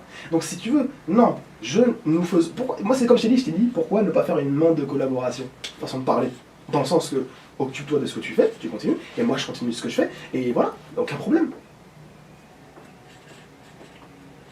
Attends. Alors, moi personnellement, je n'ai pas du tout l'intention d'appeler les chrétiens à quoi que ce soit, parce que je considère, et preuve à l'appui, que ce n'est pas une obligation pour les musulmans, que d'appeler les chrétiens à ce débat interreligieux. Moi, si je dois appeler les chrétiens, je le ferai conformément à la sourate 9, verset 29, et jusqu'à ce qu'ils paient la jizya en étant humiliés. C'est la règle que nous impose le Coran. Dieu ne nous interrogera pas sur est-ce que tu as appelé les chrétiens ou pas. Dieu va t'interroger, et là-dessus c'est parfaitement clair, sur ton devoir qui t'a imposé. Ce devoir n'est pas imposé, c'est un devoir que Dieu nous demande de faire en plus si on peut le faire. On peut appeler n'importe qui à l'islam, il n'y a absolument aucun problème. Par ailleurs, si je devais appeler des gens, si demain je devais dévier et appeler des gens, moi je constate quoi? Je constate un fait qui est très clair. Ma propre âme est égarée, je dois me réformer, et j'essaie de me réformer. Ma famille est égarée, je dois la réformer. Mon troupeau est égaré, je dois m'en occuper. On a 99,99% des musulmans sunnites qui sont, comme on sait, qui sont les musulmans d'Akhir Zaman, qui sont comme on sait. Et donc, si je devais appeler quelqu'un à l'islam, je commence par moi-même, ma famille et nos frères et sœurs qui sont complètement égarés. Et puis s'il me reste du temps, j'ai parlé avec les chrétiens, s'il me reste encore du temps, les juifs, et puis après les bouddhistes, et après qui voudra m'entendre, je l'appellerai. Mais l'inversion de ces valeurs qui nous sont prescrites dans le Coran et dans la Sunna sont claires. C'est celle-ci les valeurs, c'est celle-ci, celle-ci, celle-ci, celle-ci. Et le problème, c'est que là, on n'assiste pas à ça, on assiste à mise de côté de sa personne, des musulmans sunnites, et toute la problématique, et parler avec les juifs et les chrétiens, et notamment les chrétiens, pour leur expliquer pourquoi ils sont égarés. Et ça, effectivement, en ce sens, comme ça cause un problème. Maintenant, quand tu proposes de faire un travail en commun, si demain, moi j'ai quelqu'un, par exemple, qui fait ce travail-là, mais qui le fait, et je constate par moi-même qu'il le fait de façon, en ses heures supplémentaires, entre guillemets, moi je ne pose même pas la question. Pour moi, c'est clair, il a le droit, il fait son travail, il a le droit de temps en temps de faire. Ça ne cause aucun problème. Je te laisse finir. Voilà. Au même titre que quelqu'un qui fait, par exemple, avec les chiites. Les chiites sont beaucoup plus présents dans l'islam et causent beaucoup plus de problèmes aux sunnites, etc., dans le débat qui les concerne. Et donc, il serait plus logique de s'occuper avec le débat chiite qui est intérieur. Et que si quelqu'un fait des choses avec les chiites et qu'à côté de ça doit faire son travail que je dis, ça ne me cause pas de problème. Maintenant, si c'était complètement son travail à lui et qu'il fait que des débats avec les chiites toute la journée et qu'il fait que ça et qu'il se détourne complètement de lui, là, ça me cause effectivement un problème. C'est pas conforme. D'accord. Tu m'as dit qu'en fait, c'est preuve à l'appui que le débat interreligieux en fait n'est pas demandé, c'est pas une des prérogatives du musulman. Moi je te dis preuve à l'appui, déjà je voudrais savoir quelle preuve tu utilises. Deuxièmement, preuve à l'appui, moi j'ai le contraire. Le Coran, 5 versets te dit d'appeler les gens qui sont juifs, chrétiens ou même général à la voix de Dieu. Donc qu'est-ce qu'ils ont? Ils sont abrogés ces versets-là? Ils sont circonstanciels? Il faut que tu m'expliques ces choses-là. Moi j'applique ces versets-là. Si je ne peux pas appliquer les autres, je les applique pas, pour l'instant je ne peux pas les appliquer. Donc je ne les applique pas. Ensuite, par rapport à le fait, voilà, il faut être clair. Dieu, en fait, sa voix, ça a toujours été la même. On revient chez les enfants d'Israël, donc les juifs ou chez les autres. Dieu révèle un message qui doit être suivi, appliqué, et comme on peut, de tout temps. D'accord ? Maintenant, la problématique, c'est selon les circonstances. Je donne un exemple. Par exemple, le prophète Daniel, paix sur lui, il s'est retrouvé en fait dans une situation qui était identique à nous. Le temple de Jérusalem, comme nous le dit le Coran dans la sourate 17, a été détruit une première fois, à part Nabucodonosor et son armée. Ensuite, on se retrouve en fait avec Daniel qui est exilé. Et il a été déclaré juste, nous dit le texte de l'Ancien Testament, même si pourtant c'est pas un dalil, mais c'est juste pour te donner en fait l'esprit. Il a été déclaré juste parce que il appelait à Dieu et il faisait tout ce qu'il pouvait selon la circonstance. Et c'est ce qui s'est passé pour les enfants d'Israël quand ils n'avaient plus de temple. Ça veut dire quoi? Ils vont tous en enfer. Non. Ça veut dire que même nous, on a plus de gouvernance, c'est pas grave. On fait au moins ce qu'on peut pour pouvoir nous sauver et sauver les gens qu'on peut. Moi, le fait que je sauve, entre guillemets, les âmes des musulmans qui vont apostasier, c'est un grand combat. C'est un grand combat. Et si tu considères que ce n'est pas un grand combat, c'est que tu n'as pas l'amour de la communauté. Au contraire, perdre son âme, c'est très très très important. Et le fait de les couvrir, essayer de leur apporter des réponses, parce qu'il n'y en a quasiment pas des réponses, d'accord? Et bien le fait de leur apporter des réponses, ça leur permet de pouvoir être rassurés et de revenir justement, comme j'ai dit depuis le début, l'interreligieux leur fait monter leur foi. Une fois qu'ils ont la foi qui est montée, ça ne les empêche pas de faire le reste. À ton tour, Mathieu. Il est vrai que la question de l'apostasie est un sujet très préoccupant et qu'il est parfaitement louable que d'empêcher les gens d'apostasier. Mais il se trouve que nous avons 99% des musulmans qui n'ont pas apostasié, mais qui sont dans une situation d'apostasie. À travers des textes qui sont parfaitement clairs, notamment le tawhid, de la zakat et plein de sujets, non seulement en situation d'apostasie, mais en situation d'insécurité totale. Parce que je pense que le sang du musulman, malheureusement, c'est que le début. Et par conséquent, il me semblerait tout à fait judicieux et tout à fait conforme au texte que je travaille dans le bon sens. C'est-à-dire que moi, je suis en situation d'apostasie, et je vais m'efforcer de sortir de cette situation d'apostasie. Mon frère qui est ici à ma droite est dans une situation d'apostasie, je vais aller le voir pour lui dire, écoute frère, n'écoute pas celui-là, n'écoute pas celui-là, il y a ça, il y a ça, il y a ça, fais attention à toi. Et je vais faire une communication chez nous d'abord. Et ensuite, encore une fois, le problème il est encore là, c'est dans l'inversion des valeurs. C'est que ensuite, si on a le temps, parce que ce n'est pas une prérogative ni une obligation dans l'islam, d'appeler toute l'humanité à l'islam. De préférence conformément au Coran, c'est-à-dire par l'expansion de l'islam. Mais bon, c'est pas, malheureusement, on n'est pas dans cette situation, et puis je trouve tout à fait légal d'utiliser d'autres moyens. Et donc, mon problème vis-à-vis de cette question du débat interreligieux, et ce que je repense à l'idate, il est là. C'est que la personne elle est en situation d'apostasie, il ne fait pas de tawhid, il est soumis à des lois, il fait du shirk, il ne donne pas la zakat, il ne leur donne pas le bien, il laisse ses frères qui peuvent se faire massacrer à tout moment, etc., etc. Et il met ça de côté, puis il va aller voir les chrétiens en leur disant, écoutez, voilà, vous êtes à côté de la plaque, voilà. Ça, c'est pas normal. Ça, c'est pas normal. Ça, c'est acceptable dans deux conditions. Où la personne a fait ça en ses heures où elle estime, parce qu'elle aime bien, il n'y a aucun problème. Ou alors elle fait ça sous l'autorité d'une autorité qui est déjà établie et qui considère qu'il n'y a pas besoin que tout le monde aille faire le djihad, qu'on peut faire des délégations ici et là pour faire telle et telle chose, parfaitement légale. Mais de là à délaisser le problème, cette situation, de s'occuper des apostats qui peuvent apostasier, alors que nous on a 1 milliard de musulmans qui sont en situation d'apostasie, ça me cause un véritable problème. Mais j'avais deux questions en fait. La première, c'est si on est tous en situation d'apostasie, donc si on meurt tous comme ça, on va tous en enfer. C'est la première question. Donc ça veut dire qu'en fait tout ce qu'on fait, ça n'a aucune valeur parce qu'il n'y a pas une gouvernance. Ça c'est un véritable problème théologique. Ça veut dire qu'en fait, tu peux même à ce moment-là dire, donc si on est des apostats, pourquoi pratiquer l'islam? Je ne pratique plus la prière. Pourquoi je vais m'évertuer à pratiquer la prière? En fait, ça ne marche pas. Donc je vais tout faire pour appeler, comme tu le dis, à un état de gouvernance, et à ce moment-là, eh ben, j'attends. Et s'il n'y a pas, je mourrai en fait sans prière. En fait, si tu veux, ça ne marche pas. Pourquoi? Rien ne t'empêche de faire tes obligations que tu peux appliquer. Si tu peux pratiquer ta prière, pratique ta prière. Si tu peux appeler à Allah, appelle à Allah. En fait, je te dis, je ne comprends pas la question en fait réelle.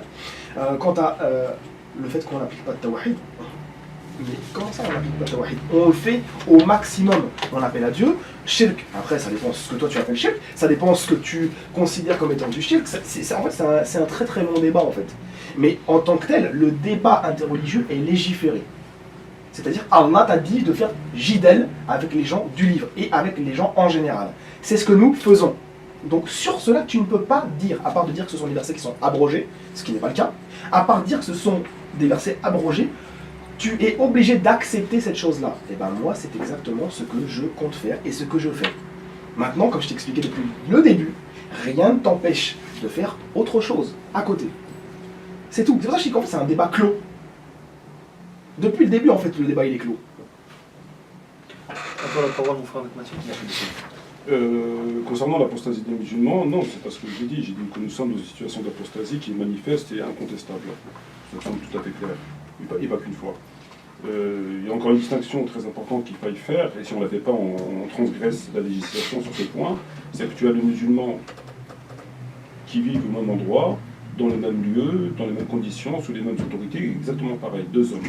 Tu as un musulman qui se complaît dans cette situation par le fait de l'insouciance, par le fait de faire autre chose, par le fait de... Enfin, il fait ce qu'il veut. Bon. Et tu as l'autre musulman qui, devant Dieu, Dieu sait ce qu'on a dans notre cœur, se dit, bah, c'est pas normal que je ne paye pas la zakat. C'est pas normal, je suis soumis à des lois qui façadent. Et c'est pas normal le sang de nos frères. C'est pas normal, c'est pas normal. Normalement, moi j'ai le Coran et je vois que c'est pas normal. Bon, je vais m'efforcer de revenir. Et puis notre gros problème, c'est qu'on nous a imposé des hérétiques qui, tous les jours sur Internet, sont là pour dire, voilà, français, machin, etc., intégrez-vous, etc., enfin bref. Ils écartent les gens, ils ont tout à fait détruit le côté étatique de l'islam.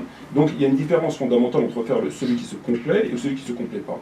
Maintenant, pour la question du débat légiféré, le débat, encore une fois, et je ne l'ai jamais remis en question, je ne le remettrai jamais en question, ce serait débile de ma part, on peut discuter avec tout le monde, on peut discuter avec tout le monde de l'islam. Dieu t'a jamais interdit de parler à qui que ce soit. Cependant, les versets que tu cites sont dans un cadre précis, on ne peut pas les extraire, on ne peut pas faire un prélèvement et les appliquer comme ça n'importe comment. Comme la zakat par exemple, Dieu dit donner la zakat, bah, il m'a dit donner la zakat, tiens la zakat, il faut moi la paix. Non, c'est pas comme ça. Dieu dit donner la zakat, on a une législation qui nous explique comment donner, combien donner, à qui donner, quand donner. Donc c'est la même chose. Le débat légiféré sur la question de ce que tu fais, c'est pas du tout interdit. Néanmoins, encore une fois, et je le rappelle, il est évident, il est établi que Dieu nous a imposé un devoir, comme la prière, il nous l'a imposé. Il t'a imposé la prière, tu ne veux pas, tu dois prier. Tu ne pries pas aujourd'hui, tu prieras demain, dans d'autres conditions. Il t'a imposé le ramadan, etc., etc.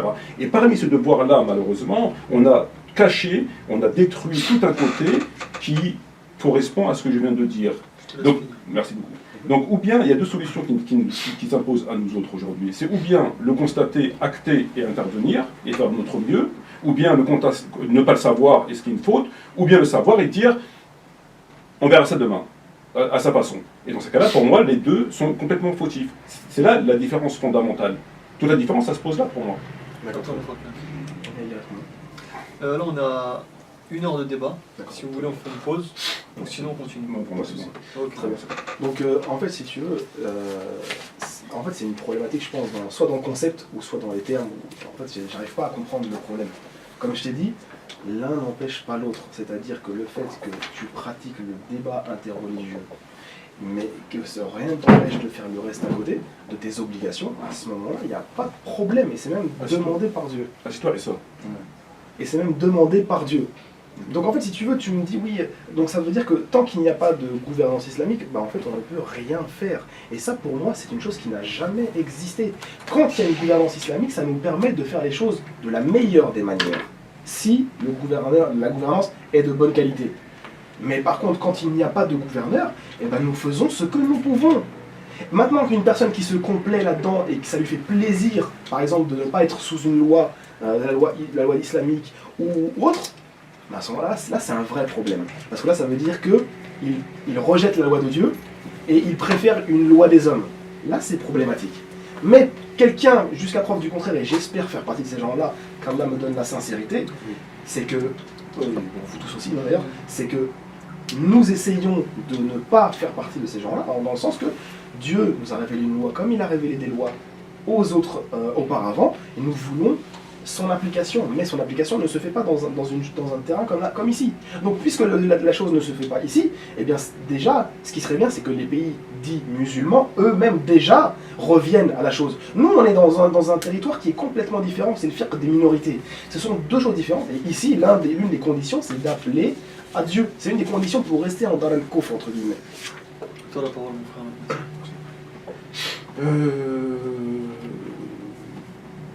On va trancher ce problème, ça évitera qu'on se batte trop dessus. Donc moi, ma position est très claire par rapport au débat interreligieux. même un débat avec d'autres confessions, c'est que si, et Dieu sait que moi-même ce que tu fais, si tu t'organises de façon à remplir tes obligations autant que possible, parce qu'on a besoin aujourd'hui de toutes les forces, de toutes les vitalités, de toutes les énergies et la question financière pour justement sortir de là. Il se trouve malheureusement qu'il n'y a quasiment personne, tout le monde est affairé à son problème. Et donc, si tu t'affaires sincèrement et avec force et vitalité à revenir et à sortir de la transgression et du péché dans lequel nous sommes tous, et qu'à côté de ça, tu fais ce que tu fais, moi, ça me cause pour moi, le débat, il est clos. À la seule et unique condition que tu fournisses les énergies nécessaires, parce qu'on est très peu à le faire, pour revenir à ça. Ça, c'est un premier point. Maintenant, question par rapport aux chrétiens. Quand je dis qu'il n'y a pas de chrétiens, effectivement, il n'y a pas de chrétiens. Donc à qui parler puisqu'il n'y a pas de chrétiens? C'est pas le chrétien au sens musulman. Aujourd'hui, on dit 1 milliard de musulmans. Bon, 1 milliard de musulmans, on ne les voit pas beaucoup. Bon, 1 milliard de musulmans, aucun État islamique, il n'y a rien. Bon. Donc on retombe sur les signes de la fin des temps où le prophète parlait de chrétiens, parlait de musulmans avec des guillemets. Il y a 6% des Français qui vont à la messe. Il y a 6% des Français, la plus souvent je pense que c'est des vieux, enfin des personnes âgées, qui vont à la messe. Le terme chrétien, quand il est employé dans ma bouche, il n'est pas employé au sens musulman. Si je dis il est musulman, moi, quand je dis lui il est musulman, ça veut dire il est musulman au sens que moi j'ai ma compréhension du Coran. C'est-à-dire je reconnais son statut de musulman. C'est pas juste musulman parce qu'il m'a dit qu'il est musulman. C'est-à-dire que je ne peux pas lui donner son statut de musulman, c'est bien, son sang il est haram, parce qu'il est musulman. Même s'il ne fait pas son devoir, il est musulman, je lui accorde. Maintenant, si j'ai quelqu'un devant moi comme Tariq Ramadan, qui vient contredire la charia, etc., et pour moi il n'est pas musulman. Qui fasse pas, pour moi ce mec-là il n'est pas musulman. Quand je dis chrétien, c'est exactement la même chose. À l'époque des croisades, à l'époque du chrétien qui suivait sa Bible, cette époque elle est révolue. Aujourd'hui les gens suivent le code pénal. Aujourd'hui 99% des Français suivent le code pénal. Donc le chrétien, à part le curé de la paroisse, où leur seul combat c'est souvent la pédophilie, n'existe pas au sens chrétien, au sens strict du terme, c'est-à-dire comme on l'entend en tant que musulman, pas chrétien entre guillemets. C'est pour ça que je disais qu'il n'y a pas de chrétien au sens des croisades où les gens sont accrochés à la religion comme des musulmans qui sont accrochés au Coran. Les deux ont perdu. Les musulmans ont perdu, les chrétiens ont perdu. Donc c'est dans ce sens-là. Donc pour nous c'est plus un défi pour la chrétienté, notamment en France avec 6% des gens qui vont à la messe. Bon, à part Johnny Hallyday, Philippe de Villiers ou le chrétien du Coran, moi je vois pas beaucoup de chrétiens. Ils sont chrétiens comme ça, quoi. Ils sont chrétiens pour la forme ou... Après, bon. Donc comme je t'ai dit, pour moi, cette parole-là, elle contredit le Coran. Allah, dans la sourate 3, verset 55 et 5, 14, te dit qu'il y aura des chrétiens jusqu'à la fin des temps. Donc il y en a. Donc dire qu'il n'y a pas de chrétiens, ça contredit le Coran. Deuxièmement, 6% qui vont à la messe. Mais la messe, c'est quoi? La messe, c'est catholique. Et après, t'as plein d'autres groupes. Qu'est-ce que tu fais surtout? Parce que les catholiques, pour l'instant, ils sont en repos. Pour l'instant, ils sont en Shabbat. Ils sont voilà, comme ça, ils dorment. Mais par contre, tu fais quoi des autres qui, justement, comme les évangéliques, ou d'autres, les témoins de Jéhovah, etc., qui, eux, sont sur le terrain, et qui, du matin au soir, torpillent les musulmans. Et je peux t'assurer que les ambiguïtés, il y a des centaines de sites qui existent juste en France pour enlever la foi des musulmans sur nos sources, sur notre patrimoine, etc. Ces gens-là, ils travaillent et ils bossent jour et nuit. Donc, ces gens-là, il faut pouvoir y faire quelque chose. Et justement, c'est ça que... Moi, je comprends pas. J'aurais même voulu que tu aies un autre état d'esprit, que tu nous dises, c'est bien ce que vous faites. C'est bien ce que vous faites. Comme tu as dit, tant que vous faites le reste, eh ben c'est bien. Pourquoi? Parce que vous essayez au moins de faire quelque chose, ce que les autres ne font pas. En général, les prédicateurs, tu sais très bien comment ça marche, ils parlent de choses voilà, qui n'ont pas vraiment de grands liens pour sauver les âmes des musulmans. Ça, j'en suis tout à fait conscient et je suis même tout à fait d'accord, et c'est une réalité. Et moi, le fait qu'un inconnu comme moi, parce que c'est une réalité, et toi et moi, on est des inconnus. À partir du moment où des inconnus comme nous montent pour pouvoir rappeler ces choses-là, c'est qu'il y a un problème. Et ça, c'est vrai. Donc, le fait que moi, je viens pour faire des rodos, des réfutations à des non-dieux, c'est pas à moi de le faire. C'est aux savants de le faire. Mais les savants ne le font pas. Ils sont affairés à d'autres choses. Les prédicateurs, encore pire. Donc en fait, si tu veux, notre problématique, elle est là. C'est que je veux faire. Peut-être que je suis sincère, peut-être que je ne le suis pas. Peut-être que je ne sais pas la bonne méthode, etc. Mais je fais ce que je peux pour pouvoir aider la communauté musulmane sur ce point-là. Mais rien ne m'empêche de faire le reste. Donc... les chrétiens, comme tu les as définis, c'est pas la définition que le Coran en donne. Le Coran ne donne pas cette définition des chrétiens, que quoi c'est que les croisades, etc., qui se accrochaient à leurs monuments, etc. Non, c'est pas ça. Justement, c'est ça la problématique. Le Coran ne donne pas cette définition-là, puisque justement, il te dit qu'il y en a jusqu'à la fin des temps. Donc, si tu me dis qu'il n'y en a plus, c'est qu'il y a un souci dans ta compréhension du terme nasara. À toi la parole. Écoute, moi je n'ai pas la science infuse, donc j'essaie de comprendre le Coran, la lumière du Coran et la lumière de ce que j'ai appris. Et moi je peux te confirmer que le chrétien, il n'y en a plus. Et ça contredit en rien le Coran, parce que, encore une fois, nous tombons dans la même la même logique qui veut que des musulmans, il y en aura jusqu'à la fin des temps, jusqu'à la fin du temps, il y en aura. Mais entre musulmans au sens légal du terme et musulmans au sens couscous, ce sont deux choses différentes. Et moi, pardonne-moi, mais je ne peux pas considérer qu'un musulman au sens couscous, d'ailleurs on m'a dit, par exemple, Bouteflika est musulman, il va tuer des musulmans, il est musulman. Bon, l'autre ça n'est pas des musulmans, on est toujours musulman, on est toujours le musulman de quelqu'un, ou on est toujours le mécréant de quelqu'un. Donc moi, encore une fois, c'est dans ma rhétorique, au sens légal du terme, qu'est-ce qu'un musulman, qu'est-ce qui n'est pas un musulman. Les chrétiens, pour moi, n'existent plus au sens de la chrétienté. Donc la chrétienté, pour moi, c'est le fait qu'ils soient accrochés à leurs livres, et qu'ils ont, c'est pas que les croisades, mais qu'ils ont, c'est comme il avait les musulmans à une certaine période, chose qui se perd aussi avec nous. Ça, c'est un premier point. Donc, pour moi, il n'existe plus. Moi, le choix que tu as fait dans ton débat de cette discipline, du débat interreligieux, c'est un choix, à mon sens, à moi, mais tu vas me répondre sur cette question, qui est fait non pas après examen des textes, mais un choix que tu as fait de façon tout à fait personnelle. Puisque tu l'as fait d'après tes propres propos, 2 ans après ta conversion à l'islam. Une fois que tu t'es converti à l'islam, 2 ans après, tu as choisi cette discipline. Or, il se trouve qu'il faut beaucoup plus de temps pour savoir où est notre orientation. Moi, il m'a fallu 10 ans pour savoir quelle était mon orientation. Aujourd'hui, si je suis ici, et si je fais ce travail-là, et s'il m'arrive tous ces problèmes-là, c'est pas parce que j'ai décidé qu'un beau jour, je vais aller critiquer les prédicateurs du système, ou un beau jour... Non, c'est parce que, en lisant le Coran, en lisant la Sunna, après au moins une décennie, j'ai compris que le chemin, il était ici. Donc, c'est pas un chemin comme à la Didat. Didat, les propos de Didat, qu'est-ce qu'il dit Didat? J'ai lu un de ses fascicules. Il a commencé le débat interreligieux, lui-même le dit, dont son père tenait une boutique, et il y a un chrétien qui est venu, voilà, machin, etc. Donc lui, ça l'a déplu. En quelque sorte, il s'est senti mal, etc., etc. Et il a choisi le débat interreligieux. Et donc, pour mettre... voilà. Donc c'est un choix personnel. C'est-à-dire que il a vécu une situation qui l'a poussé à faire ce travail-là. Mais ce n'est pas un choix scientifique. Est-ce que le Coran lui a demandé de faire ça? Non. Est-ce qu'il va être interrogé par rapport à ce qu'il a fait ou ce qu'il n'a pas fait? Évidemment que oui. Donc ce n'est pas le Coran qui lui a demandé. Ouais, merci beaucoup. C'est lui-même qui a... Il est là le problème, c'est qu'on fait des choix qui sont dus pas pour toi, mais par exemple les prédicateurs, ils sont dus à leurs intérêts personnels, parce qu'ils veulent gagner de l'argent, ils veulent passer à la télévision, et chacun fait ses choix en fonction de ses intérêts ou de ses envies. Mais il faut faire le choix par rapport à ce que Dieu nous demande, et non pas par rapport à nos envies ou par rapport à, moi encore, ce qui n'est pas ton cas, à un intérêt personnel. Tout à fait. Ça, je suis d'accord. Après, on ne va pas rentrer dans le cœur des gens pour dire oui, cette personne-là, elle fait cela pour un intérêt personnel, puisqu'en fait, on n'en sait rien jusqu'à preuve du contraire. Donc bon, je ne vais pas rentrer dans les procès d'intention des gens ou sur savoir comment ils réfléchissent et voilà. Donc, les chrétiens accrochés. Mais les chrétiens accrochés existent toujours. Peut-être que tu ne connais pas le terrain qui fait que tu crois cette chose-là. Mais des chrétiens accrochés, crois-moi qu'il y en a énormément qui viennent et qui brandissent la Bible et qui vont te faire des problèmes dans la communauté musulmane. Et ça, il faut que tu le comprennes et que tu le vois sur la toile, par exemple, ou sur YouTube, c'est infesté de ces choses-là. Et les musulmans, n'oublie pas qu'ils passent leur journée à ça. YouTube, Facebook, autre chose. Ce qui fait qu'en fait, si tu ne protèges pas ces plateformes-là, bah, tu fais qu'en fait, plein de gens ont des west-west, des choubouettes, ils sont pas bien. Et c'est pour cela que je te dis que, en fait, ce qu'on essaie de faire, tu devrais le louer dans ce sens-là. Deuxièmement, quand tu m'as dit oui, après 2 ans, je me suis mis à cette chose-là. Oui, alors il faut que tu reviennes dans le contexte aussi. À l'époque, dans les années, tout début des années 2000, il n'y avait pas ces enseignements en fait. Ça n'existait pas de parler de primefa, de sharia, ça n'existait pas. Il y a 15 ans, on ne parlait pas de ces choses-là. On parlait à peine de faire la prière, etc. C'était des choses très simplistes. Tout comme par exemple changer mon nom, mon prénom. Moi, si ça aurait été maintenant, je ne l'aurais pas changé. Parce que c'est pas une obligation. Mais à l'époque, on ne parlait pas de ces choses-là. Non, il faut que tu fasses ça, etc.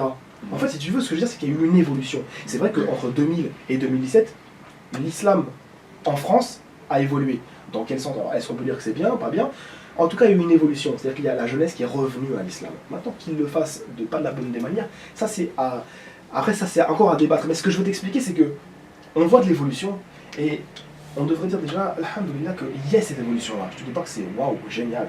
Mais au moins que on salue quand même cette avancée, et pourquoi pas ne pas continuer à avancer. Et nous, on essaye de protéger cette avancée sur en fait, mettre des barrières autour. voir qu'ils ne viennent pas prendre nos sources et les tourner n'importe comment. Après, c'est des amateurs, comme tu as dit ici, Bachilou Kacha, mais ça c'est un parmi 100 000 qui existent.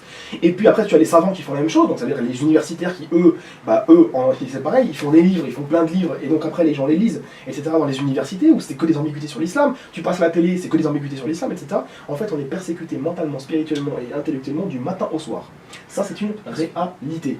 Et donc, il faut essayer de combattre cette chose-là de la manière dont on peut. C'est ça que j'essaie de te faire comprendre depuis le début, sans empêchement des autres choses. À toi la parole, mon frère Mathieu. Bah, encore une fois, je t'ai dit, moi, la question, pour moi, elle est tout à fait tranchée. Tu es musulman, tu es de confession musulmane, tu es censé observer un devoir qui t'est imposé par Dieu, tu es censé de t'occuper comme tout berger de ton troupeau, et le troupeau, crois-moi qu'il est vaste, et bien à côté de la plaque. Et il se trouve que si on délaisse cette évidence, on fait un très mauvais choix. Alors si on délaisse cette évidence pour faire ce que tu dis, et je te crois sur parole, que c'est un travail en parallèle d'un travail de premier plan, moi là encore une fois ça ne me cause aucun problème. Si c'est le cas, ça ne me cause aucun problème. Je ne vois pas d'inconvénient à ce que quelqu'un qui fait ce travail-là fasse des débats avec les chiites, fasse des débats avec les hindous, fasse des débats avec qui il veut, ça ne me cause absolument aucun problème. Mais encore une fois, la seule condition qui me semble indispensable, c'est encore une fois de ne pas oublier son âme, de ne pas oublier l'âme de sa famille, de ne pas oublier l'âme des sunnites, des 99% des sunnites qui sont complètement à côté de la plaque, et surtout des dangers à venir. Si on s'occupe de ça avec l'énergie nécessaire et la force nécessaire, et qu'à côté de ça, on fait des débats interreligieux ou on fait autre chose, pas forcément des débats interreligieux, ça ne me cause absolument aucun problème. Aucun, mais vraiment aucun. Et ça, j'ai toujours dit. Donc en fait, si on résume, donc le débat entre guillemets il est un peu clos. C'est-à-dire que tant que tu fais ce que en fait, le Coran et la Sunna te demandent dans les deux sens, à ce moment-là, il n'y a pas de problème. Il n'y a plus de problème. C'est ce que j'essaie de faire. Donc, mais par contre, là où je ne suis pas d'accord avec toi, c'est sur cette définition de dire qu'il faut absolument une gouvernance pour pouvoir faire de la prédication. Ça, pour moi, ça n'a pas lieu d'être. Deuxièmement, le fait que nous fassions ce que nous pouvons, surtout dans un firq des minorités, on devrait se dire, là au moins on fait des choses, et encourager ces choses-là, au lieu de toujours essayer de les piétiner ou de leur tirer dessus et de les tacler. Je pense qu'au contraire, il faut privilégier cette chose-là, et comme je t'ai dit, sans oublier le reste. Toi tu fais un travail, on peut être d'accord ou pas d'accord, mais tu le fais. Et on devrait te saluer sur certains points qui sont conformes au Coran et à la Sunna. Tout comme si moi je fais des choses qui sont conformes à la Sunna par rapport à ce point-là, on devrait saluer. Mais chacun fait ce qu'il peut. C'est-à-dire qu'en fait, l'un n'empêche pas l'autre. La main de collaboration, je parle au niveau de chacun fait ce qu'il peut dans son contexte, et c'est à ça que moi j'appelle. C'est ça que moi je te dis. Pourquoi toi tu ne t'occuperais pas d'un truc et moi je m'occupe d'autre chose. Et puis chacun fait ce qu'il a à faire. Mais sans oublier chacun d'autre. Toi, s'il y a l'occasion de parler de débats interreligieux, tu en parleras. Et si j'ai l'occasion de parler d'autre chose, moi je le ferai aussi. C'est ça que je te parle depuis le début. Peut-être que tu nous as classifiés parmi les gens qui ne faisons que du débat interreligieux, mais c'est faux, c'est une fausseté sur notre personne. Et absolument pas. Nous faisons exactement ce que Dieu demande. Nous appelons les gens du Seigneur, et lorsqu'on les appelle, on leur explique les choses. Voilà. En fait, c'est même pas nous qui l'expliquons. Dieu l'explique. Tu prends le Coran, tu le lis. T'as pas besoin en fait d'aller lire 1 milliard de livres. Tu prends le Coran et on te dit, le Coran est clair, tu dois appliquer la loi de Dieu, tu dois ci, tu dois ça. Ça c'est clair, tout le monde le sait. Après que tout le monde ne le fasse pas, etc., ça c'est autre chose. Et après il y a les mauvaises conceptions aussi. Mais en tout cas dans notre système, etc., on n'a pas à les appliquer. Donc puisqu'on n'a pas à les appliquer, et voilà, on fait ce qu'on peut dans l'application des choses. J'espère que tu as bien compris en fait le truc. Moi, encore une fois, ma position, elle est claire. La seule condition qui puisse justifier d'avoir une discipline parallèle, qui nous, dans ce cas-là, ne nous détourne plus de notre devoir, puisque nous le remplissons en amont ou sous aucune autorité qui est tout à fait légale, ou sous l'autorité qui nous donne l'autorisation de le faire, la question ne se pose plus. Parce que lorsque tu as une autorité qui est établie et que cette autorité te dit, écoute, toi tu peux faire telle chose, moi je m'occupe du reste. Comme dit dans le Coran, il dit, inutile que tout le monde aille au jihad, c'est pas la peine. Si d'autres peuvent rester pour apprendre aux gens, et ça cause aucun problème. Donc, dans l'hypothèse, il y a deux schémas possibles. Il y a l'hypothèse d'une autorité établie. Bon. Quand tu as une autorité établie, cette autorité n'a pas besoin de toi pour le travail du premier plan, de la nécessité absolue, du sang, etc., etc. Il te dit, bon, tu peux, il n'y a pas de problème, vas-y, comme un peu à l'armée. À l'armée, il y a des réservistes, etc. Et puis on dit, bon, tiens, on donne une permission, il n'y a pas d'urgence, tu peux rentrer chez toi et voir ta femme, etc. Cependant, s'il y a eu urgence, on dit, tu ne bouges pas. On peut être attaqué, on va faire quelque chose, personne ne bouge de la caserne. C'est exactement la même chose. C'est-à-dire que tu as une autorité qui est établie, qui te dit, écoute, vraisemblablement tu excelles dans ce domaine, vas-y, aucun problème, à la limite je te finance, et vas-y. Ça c'est l'autorité. Donc tu peux ne pas faire ton devoir qui est lié aux autres conditions, qui est commun, mais avec l'autorisation d'une autorité qui, elle, s'en occupera. Voilà. Si on n'est pas dans le cas d'une autorité, et qu'on est dans la situation dans laquelle nous vivons, donc il n'y a pas d'autorité, là, les conditions changent. C'est-à-dire que d'abord, tu dois faire tout ce que tu peux dans le sens de ce travail-là, ce sur quoi tu vas être interrogé au jour de compte, et les gens que tu vas amener avec toi sont aussi avec toi, tu vas être interrogé sur les gens que tu vas ramener sur ce chemin, et donc si tu le fais avec force, vigueur, etc., le débat est clos, il n'y a absolument aucun problème, voire même si tu le fais avec des gens que eux le font et que eux te disent, machin, etc., donc il y a une convergence et il y a une stratégie qui a été mise en place, dans ces cas-là, si le calife, enfin si l'autorité est assez intelligente pour comprendre que, bon voilà, après on ne va pas rentrer dans les détails, ça ne sert à rien. Et merci. Et dans l'autre hypothèse, enfin la dernière hypothèse, c'est que s'il n'y a rien, comme il y a aujourd'hui rien, et que chacun y va de son coup de truc, là ça cause effectivement vraiment un gros problème. Voilà. Tout à fait. En fait, moi je pense que d'ailleurs, en guise de conclusion, c'est que. Vous voulez conclure? Bah oui, parce qu'en fait, ce débat pour moi il est clos. Ça veut dire qu'en fait, c'était un problème de dénomination et de concept. C'est-à-dire qu'à partir du moment où tu fais les deux choses, le débat n'a plus lieu d'être. J'essaie de faire les deux choses à mon niveau comme je peux, etc. Donc le débat est clos. Donc je ne suis plus concerné par les 10 points qui font que c'est une hérésie ou que c'est haram. Donc pour moi, le débat est clos. C'est bon? C'est comme vous voulez. C'est toi qui tu veux continuer Non, non, je réponds. Non, Si lui, moi je crois sur parole, j'ai pas à remettre en doute sa parole. S'il remplit ces conditions-là que j'ai avancées, il n'est pas concerné par la question.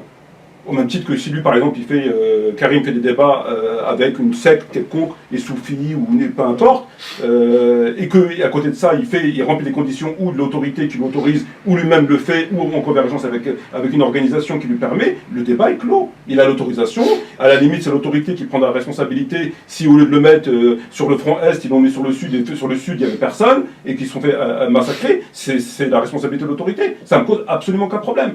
Le problème, encore une fois, comme je l'ai dit dans les vidéos, ça concerne le délaissement de ce travail-là, du retour au califat, appelons l'autorité, parce que le califat c'est devenu péjoratif, donc de ce retour à l'autorité, de la zakat, du tawhid, etc., etc. Donc on met tout ça de côté, comme a pu le faire Ahmed Didat, rahimallah, et qu'on s'occupe des chrétiens, parce qu'ils sont égarés. Alors que déjà, on devrait s'occuper de notre âme, de notre troupeau, des sunnites qui sont complètement côté de la plaque, du danger qui arrive, il arrive le danger, de toute façon, la guerre mondiale, il n'y a pas besoin d'être Nostradamus pour savoir qu'elle arrive à grands pas, et voilà. Donc si lui, il considère, et moi je crois sur parole, je ne remets aucunement sa parole en doute, et qui me dit non, t'inquiète pas pour moi, je fais. Il ne pas être clos. Moi, j'ai pas à remettre en doute sa question, j'ai ni les compétences, ni l'autorité pour remettre en question sa parole. S'il le fait, pour moi, le débat est clos, je crois sur parole. Et c'est mon devoir de le croire sur parole. J'ai pas à chercher la petite bête en disant non, tu le fais pas. C'est pas de mon ressort. Moi, quand je parle du débat interreligieux, encore une fois, je ne visais pas Karim al-Hanifi. Dans le débat, j'ai fait une vidéo pour expliquer pourquoi le débat, il sera appliqué n'importe qui. Je vise Didat. Avant lui, il y avait eu Didat. Donc moi, je parle de l'idée du débat interreligieux qui consiste à faire tel travail et délaisser tel travail, etc., n'est pas conforme à la religion. Mais ça concerne tout le monde. Ça ne concerne pas que lui ou son activité. Donc si les gens ne se reconnaissent pas dans ce que je dis, ils disent non, mais t'inquiète pas pour moi, t'inquiète pas. Il n'y a pas de problème, je m'inquiète pas. Le débat est clair. Mais par contre, une personne qui viendrait face à moi et qui me dit écoute, moi je parle qu'avec les chrétiens, je m'occupe qu'avec des chrétiens, et tawhid des machins, c'est pas mon problème. Je le fais pas, et puis on verra ça plus tard, j'ai pas le temps. Bon, voilà, pour moi, ça me cause un véritable problème là, effectivement. De toute façon, là, on arrive à un point de convergence, et sur cette chose-là, de toute façon, il n'y a pas de débat. C'est-à-dire que le Coran est clair. C'est-à-dire que dans l'appel au Seigneur et dans l'appel de ces choses-là, tu les appelles à un islam authentique. Maintenant, la problématique, c'est que de nos jours, ce que tu soulèves énormément, et que l'Occident commence à le prendre en considération. C'est-à-dire que on a un problème de discours. Les non-musulmans, maintenant, ils lisent nos sources. En lisant nos sources, ils se rendent compte que ce qu'on dit, c'est en fait un peu différent de ce que nos sources disent. Donc en fait, si tu veux, c'est fini, enfin, il n'y a plus cette histoire de quand il y a un enseignement, les non-musulmans ne savent pas ce qu'on enseigne. Non, c'est faux. Le Coran, tu le lis, tu as compris, c'est bon, tu sais qu'il y a une loi divine pour les musulmans, ils doivent l'appliquer, bon, point, c'est comme ça. C'est vrai que la problématique, c'est le discours qu'on a. Le discours, s'il est orienté pour ne pas montrer ça aux non-musulmans, c'est là où ça pose un vrai problème. C'est-à-dire que ça, c'est une forme de double discours. C'est-à-dire qu'avec les musulmans en discret, je vais peut-être parler de certaines choses, et encore c'est même pas sûr qu'on le fasse, mais à la télé ou autre dans les conférences et tout, je dis un discours lisse qui va dans le sens que certaines personnes ou autorités voudraient que nous ayons. Non, ça ne marche pas comme ça. C'est-à-dire que les non-musulmans maintenant, eux-mêmes ils ont compris et ils nous l'envoient au visage. Regardez, votre Coran et votre Sunna, elle dit ces choses-là, pourquoi vous nous dites le contraire? Et concrètement, c'est vrai que moi, pour moi, c'est une réalité, beaucoup de prédicateurs actuels ne sauraient pas répondre à ces choses-là, où ils vont devoir faire la taqiyya, ou alors ils vont devoir cacher les choses, etc.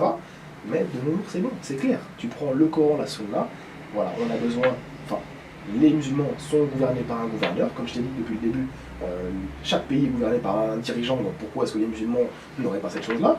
Il y a une loi islamique pour les musulmans, il y a des lois, la démocratie par exemple avec les lois françaises ou lois péruviennes, ou lois de n'importe où, donc eux ils les appliquent, pourquoi nous on ne pourrait pas appliquer dans notre pays ou notre région qui est gouvernée par nous-mêmes ces lois-là, etc. Comme les juifs eux-mêmes ont l'ordonnance de le faire s'ils ont leur territoire, d'ailleurs c'est une des choses, hein. C'est une des règles, comme ça, bon, que je l'apprenne ou pas c'est autre chose, mais s'il y a reconstruction du temple de Jérusalem, tout ce qui était à l'époque redevient applicable. Les peines légales, etc. Ça se remet en place. Donc concrètement, en fait, ce qu'on nous reproche à nous, pourquoi on ne le reproche pas aux enfants d'Israël et aux Juifs? C'est le même système. Donc moi je conclurai là-dessus de dire que voilà, maintenant il faut essayer d'arrêter de cacher nos sources, dire la vérité de manière claire et sans forcément que ça rentre en problématique avec notre prédication. Tu dis les choses et de toute façon les non-musulmans le savent. Donc tu ne vas pas inventer une nouvelle chose. La parole, mon frère. Vous voulez conclure, Inch'Allah, peut-être Ouais, une conclusion on va conclure, mais c'est quoi les choses que les musulmans cachent aux yeux des chrétiens, tout ça, Dans le sens que, par exemple, c'est vrai que la prédication en général que les gens font, si tu regardes bien, c'est toujours, on te parle d'amour, on te parle de bon comportement, etc. Ouais, c'est une chose, mais c'est vrai que le contraire, nos sources te disent ce que tu as soulevé. Autrement dit, les musulmans, ils ont une loi. Après, elle n'est pas applicable dans un pays non musulman, mais c'est juste le concept de savoir que les musulmans, ils ont une loi appliquée, ils doivent être gérés par un gouverneur, ils doivent avoir un territoire où ils peuvent appliquer les lois, etc. Mais ça, c'est le Coran et la Sunna. Donc en fait, si tu veux, il n'y a aucun problème par rapport à cela. Moi, c'est ça que je comprends pas. C'est ne pas dire les choses. On n'a pas dit de rentrer en conflit avec l'autorité, etc. Ici, tu dis les choses comme elles sont enseignées. Tu vas n'importe où, hein, que ce soit au Conseil d'État ou autre, ils connaissent le Coran, ils l'ont lu. Hein. Ils connaissent nos sources. Donc concrètement, tu peux aller devant eux et ils vont te dire, mais regardez, ça existe dans vos sources. Est-ce que c'est à cela que vous appelez? Donc en fait, le problème, il est là. C'est que tu vas arriver, tu viens de faire ton bisounours, etc. Tu as l'aspect de la prédication qui doit être bien ordonnée, etc. Mais il ne faut pas aussi se renier. Autrement dit, on a ces choses-là qui existent dans nos sources, il faut en discuter. Et moi, même dans mon CRRC, s'il y a des musulmans qui s'inscrivent, je vais parler de ces choses-là, voilà, mais je ferai du firq, entre guillemets, comparé sur ces choses-là. Donc voilà, les enfants, comme j'ai fait avec toi là. Les enfants d'Israël ont une loi, etc. Ils doivent l'appliquer, les conditions, etc. Les musulmans aussi, etc. Mais il me semblerait qu'eux, ils renient tout ça, ils veulent plus l'application, tout ça. Ça, c'est, on va dire, c'est parce qu'il y a deux types, en gros, d'enfants d'Israël et de juifs. Tu as les orthodoxes qui, eux, veulent revenir à toutes ces choses-là, puisqu'en fait, c'est la foi juive. La foi juive t'enseigne, tu prends n'importe quel livre, hein, de Moïse Maïmonide ou autre, sur les traités de la foi, c'est qu'à partir du moment où tu as le temple qui est reconstruit et le Sanhédrin, donc le tribunal qui est appliqué, les lois redeviennent applicables, etc. Donc en fait, si tu veux, les juifs sont comme ça. Maintenant, après qu'il y a les juifs qui ne veulent pas cela, ça rejoint les musulmans qui ne voudraient pas appliquer les peines légales dans un territoire islamique. Donc en fait, si tu veux, c'est ça le problème. C'est-à-dire que notre enseignement doit être cela. Un musulman doit croire, c'est dans sa croyance, qu'il y a une loi. Cette loi-là, elle doit être appliquée lorsqu'il y a un pays musulman. Tu peux intervenir quand tu veux. Moi, parce que moi, sur la discussion, C'est fini le débat. c'est tout. Donc c'est tout. C'est nos sources qui disent cela. Voilà, j'ai même pas besoin de le dire en fait, à la personne. Je lui montre, tiens, lis le Coran, il doit tomber dessus tout seul. Et c'est sur quoi il va devoir tomber, puisque juste tu lis la sourate Al-Maïda, tu as l'application de la loi des enfants d'Israël, l'application de la loi des enfants d'Ismaël, entre guillemets. Absolument. Barakallahu fik. Monsieur le maître, merci beaucoup. Ouais, j'espère en tout cas qu'on a été un peu plus clair, que voilà, C'est parfaitement clair. les raisons que tu avais invoquées peut-être ne nous concernent pas, Inch'Allah, on espère qu'elles ne nous concernent pas, en tout cas, Inch'Allah, parce je que le ça veut souhaite. dire qu'on est dans les raisons, etc. Donc, voilà. Fiche. C'est bon, vous avez conclu tous les deux. Débat clos. Barakallahu fikum pour ce Débat débat. clos. Je pense que les choses sont un petit peu plus C'est claires. parfaitement clair. C'est Donc, on parfaitement termine clair, ici, Inch'Allah. très amical, il n'y a absolument pas de Bien sûr, problème. on a fait un